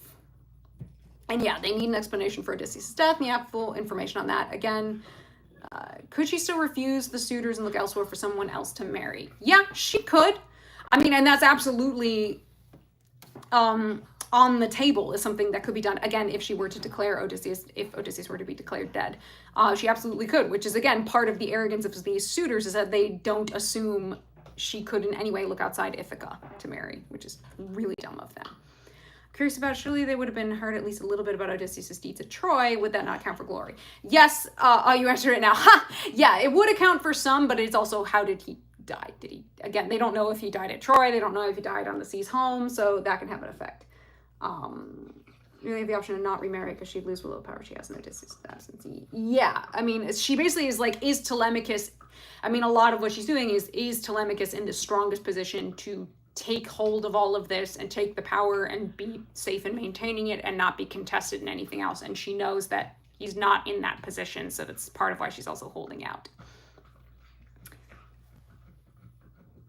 Jessica, could you speak on Xenia and throwing baby Telemachus in front of Odie's plow? They had not shown up to his house yet. They showed up to find him, then they were out and he's on his fields, and it was a trick. I mean, and part of that is Odysseus showing them good Xenia by faking his insanity. Odysseus is trying to get out of a pact that he made. And so they basically use his own, like, Odysseus would maybe think of doing something like that. It's tricky. They're calling his bluff. Xenia doesn't really play too much in that. Why does it matter how he dies? Jassy, because just dying on the sea, coming home from your Nostos is just kind of sad. It's not the same as dying in battle. That would bring you more glory, and be stuff, again, that filters down through the ages versus, oh, well, he died at sea, and it's just sort of a sad death. It's not the same as where he, like, went down fighting. Is 1,000 years longer than a month? Some god, yeah, basically. What's the danger of declaring Odysseus dead and then him coming back? Ooh, problems. Jake, Clerico, problems. Really awkward problems. Because then they'd be like, how dare you have declared him dead? Why did you lie? Like, why did you do this? And even if they didn't know, it would be seen as like, what were you doing? It would be seen kind of like as a betrayal. Let's see. Yes, Odysseus did get the messenger who used that trick, for doing that trick. At least die at sea fighting a giant sea monster would be a better story. Yes, that's true. But then you'd need somebody to have survived or who witnessed it to tell that story. And usually at the sea, it was just like you were lost and most people never really knew what happened to you. And just declaring a blood feud against the sea not count as going down fighting. Yeah. Exactly. A hot mess. Any more Odyssey questions? Because at that point I will then at least cut the video. And that will be the end of the live stream, at least for what will come back up later. Yes, that's Peg chewing a bone behind me. I'm not going to stop her because I've been on for, over 2.5 hours, so she can entertain herself. Hi, Radar.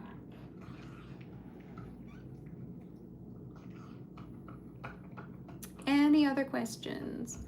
Could Telemachus have made any claim as Prince Regent, or was it entirely based on Cleos? He's essentially sort of functioning like a regent. I mean, well, actually, no, I guess really more Penelope and like Mentor and others are.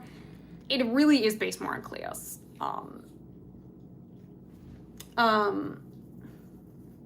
So the idea of regency, like a lot of these kind of political system ideas weren't really in effect there.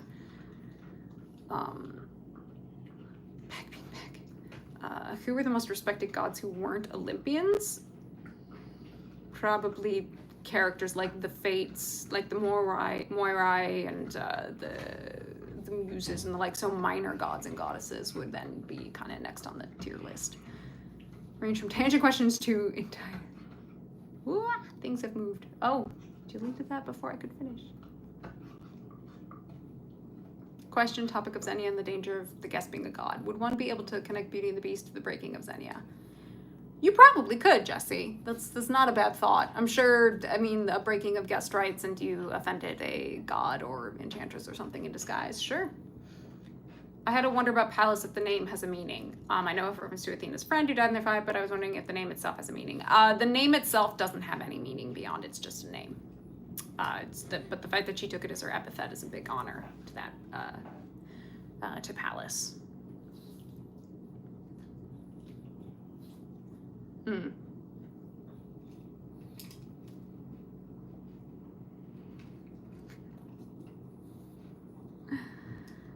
Penelope declared Odysseus dead and remarried and then Odysseus came back, would Penelope's new marriage be considered invalid? Yeah, it would. It'd be really awkward.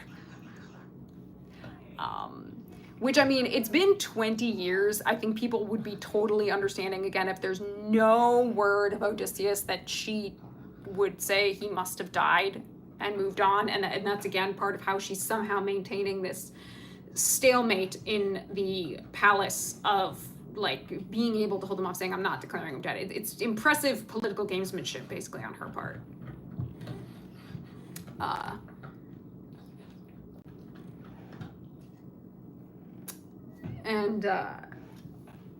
Yeah, it's impressive she's held this out. Oh, thank you, Little Riot. How do you think the story would go if Paris took Penelope instead? The problem is that Paris has no reason to take Penelope. Like, the whole thing is it's talking on Paris's stupidity and like his shallow nature and vapid nature, that he just was like, I want the prettiest woman alive, even though he was offered, like, literally, like, be the most powerful and richest king ever, or, have the wisdom of all the ages, and he was just like, nah, I want a hot wife. So sadly, no. It's just it wouldn't happen, because there's just a part of why he chooses what he chooses is a reflection on Paris's character. And Penelope just would have been like, okay, yeah, no, I'm out of here. Once the, mind fuckery magic had worn off, she'd be like, I'm fucking out of here. Yeah, what's gold when you can own a pretty trophy wife? Exactly. Oh. Penelope would have wrecked that man, correct. We know she's clever. She would have found a way.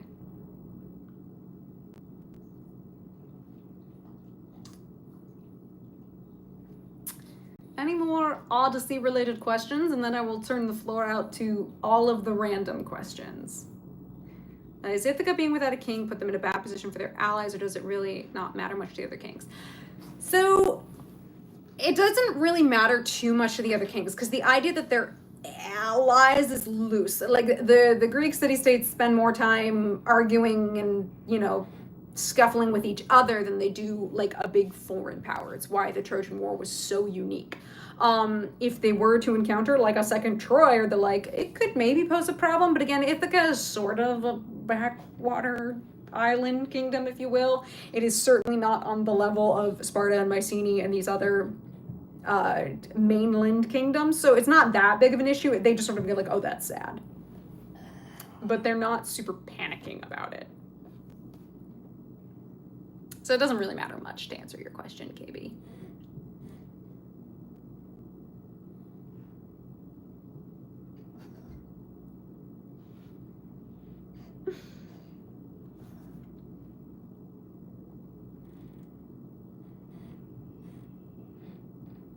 Yeah, if it gives the Greek boonies, it kind of is. I mean, that's kind of how it's also sort of treated by the other kingdoms, and not necessarily in like a super disparaging way. It's like even Telemachus is telling you like, yeah, we're really rocky and hilly, like we don't really have great place for running horses and like all of that. So like, yeah, we're the best of all those islands, but like we're still kind of backwoods.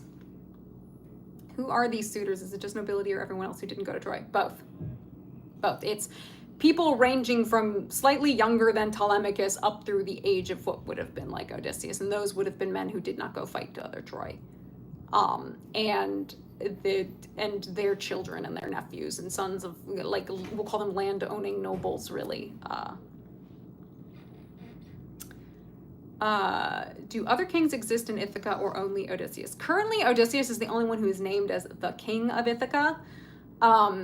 But there's other, like I was saying, like we'll call them sort of land-owning nobles, really. Again, Ithaca is, frankly, is so small, so that you have things like Sparta where you could say multiple kings of Sparta, and they would be there at once, but you'd have like one high king, basically, if you will. It's really hard to explain these kind of political structures because like they're just slightly different to the way that we think of them.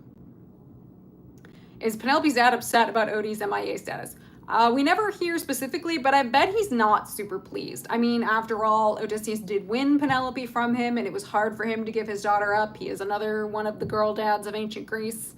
But yeah, he can't be happy that Odysseus is missing and that they don't know if he's alive or dead, because he would understand kind of, probably to a degree, how difficult that is for his daughter, but it's kind of out of his hands as well. Do we know how many suitors there were? I think they mention an exact number, but a lot. Let's just say a lot.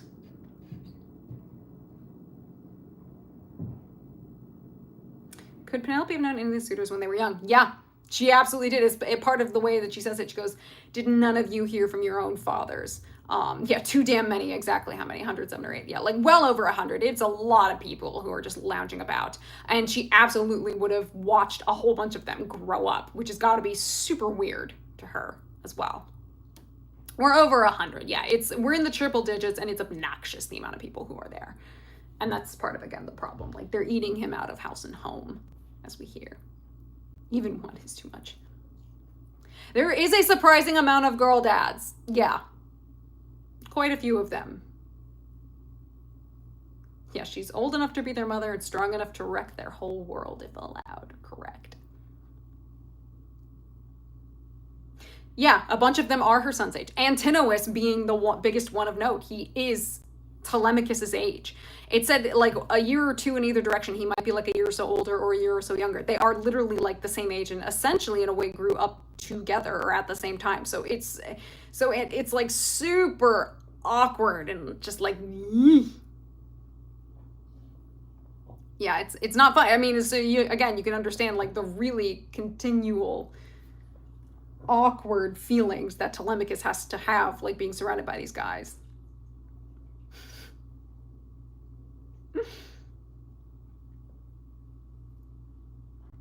Were age gaps like that common in that time? Yeah, age gaps would have been pretty common. Usually it probably would have been that the woman was younger, because it's about, especially in a marriage where like this, where it would be important to bear children, heirs essentially.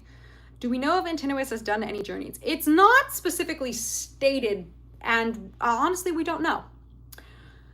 Could he have gone off? I mean, he maybe would have gone off, maybe participated in some hunts or something else. We don't really know.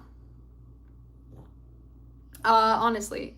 Yeah, them being young might explain why they don't think about her choosing anyone else but one of them. Yeah, that could be part of it. Now, again, some of them are also older, like even closer to Odysseus' age, but yeah, their youth would certainly explain a lot of that.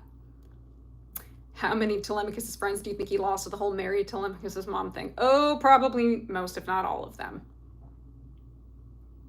Like the whole fthese kidnapping a young Helen thing, right? I think she was like a kid or a maiden. Yeah, she's said to be quite young, potentially not even of childbearing age yet. Can you imagine if we had to follow Xenia now? Yeah, my introverted ass could never. Would Penelope be able to bear a new heir if a new king was crowned, and wouldn't that be a problem? No, because essentially what would happen is if she remarried, all of Odysseus' stuff defaults to Telemachus. So that's, again, part of why she's not remarrying, is that this has an effect on Telemachus. She's really thinking ahead of her son. If she were to marry, I mean, again, if a new king could be crowned, sure, but the stuff of Odysseus's house would go to Odysseus, and Telemachus, technically. It's kind of complicated and a mess. Yeah, Telemachus' Kleos may be in question. How good is your Kleos, Antinous? Yeah, there's that, but so it's not just Kleos, it's also like who's got the money, the power, the what have you, and Antinous has got technically probably right now more money and power, and his family is better off, but also probably because they're eating fucking Odysseus' house out of house and home. You're listening to Emily Wilson. Saphira, I have not read Emily Wilson's translations. I don't know if I will, if only because I understand that she deliberately chose to keep them in iambic pentameter, and forcing a meter onto something can cause weirdness in translation. I know a lot of people who like them. I know my grandfather read it and he said it's fine, but as he said, it didn't satisfy him. So I've heard I know a lot of people are reading her translation now, but I have not. Yeah, no, it's impressive that it just tells you reasonably how well off and how well run these estates were, that Odysseus's house essentially could sustain these kind of people for all these years. Isn't it kind of weird for the throne to pass through Penelope rather than through Telemachus? The throne, okay, we have to kind of get out of somewhere. It's not me critiquing you in any way. It's this idea of like, we don't necessarily pass the throne on through bloodline in the way that we think of it, coming out of, say, like a medieval Europe way. Like, as I was saying, like Sparta had numerous kings and kind of all at once. And yes, it's passed through bloodline, but mainly because those bloodlines were houses that maintained their power and their prestige. But if another one came and took it, it's like, well, shit. And in the case of Ithaca, it would pass to Telemachus because he's the next male heir. It wouldn't pass to Penelope. Now, while she has her own kind of status, being a daughter of a king of Sparta, she is a daughter of Icarius, you have the issue of Odysseus's line is not going to pass to her. So the house of Odysseus, she would likely, if she were to marry again, she would just declare Telemachus the heir, the man of the house. She's declaring Odysseus dead, which means it all defaults to Telemachus, and then she's going to move on. I saw another question in here somewhere. It's kind of weird. Nope, I read that. So do you think Antinous supports what the suitors are doing to strengthen his position as king? I mean, he's leading them, Sir Boredom. Oh, hi, excuse me. He's essentially leading them on this nonsense. He's absolutely positioning himself as a leader of all of this buffoonery, if you will, and doing it to strengthen his position. He did someone else's house. Is there a limit to Xenia? Like, is there a point where the homeowner can say, hey, I appreciate that you're here, we really are taking it? Yeah, no, Daisy, absolutely there's a limit. That's essentially what we get in the second book, without any harm being done. No, if it's essentially, if you're saying you've stayed too long, then at that point it's bad Xenia on the point of the guest.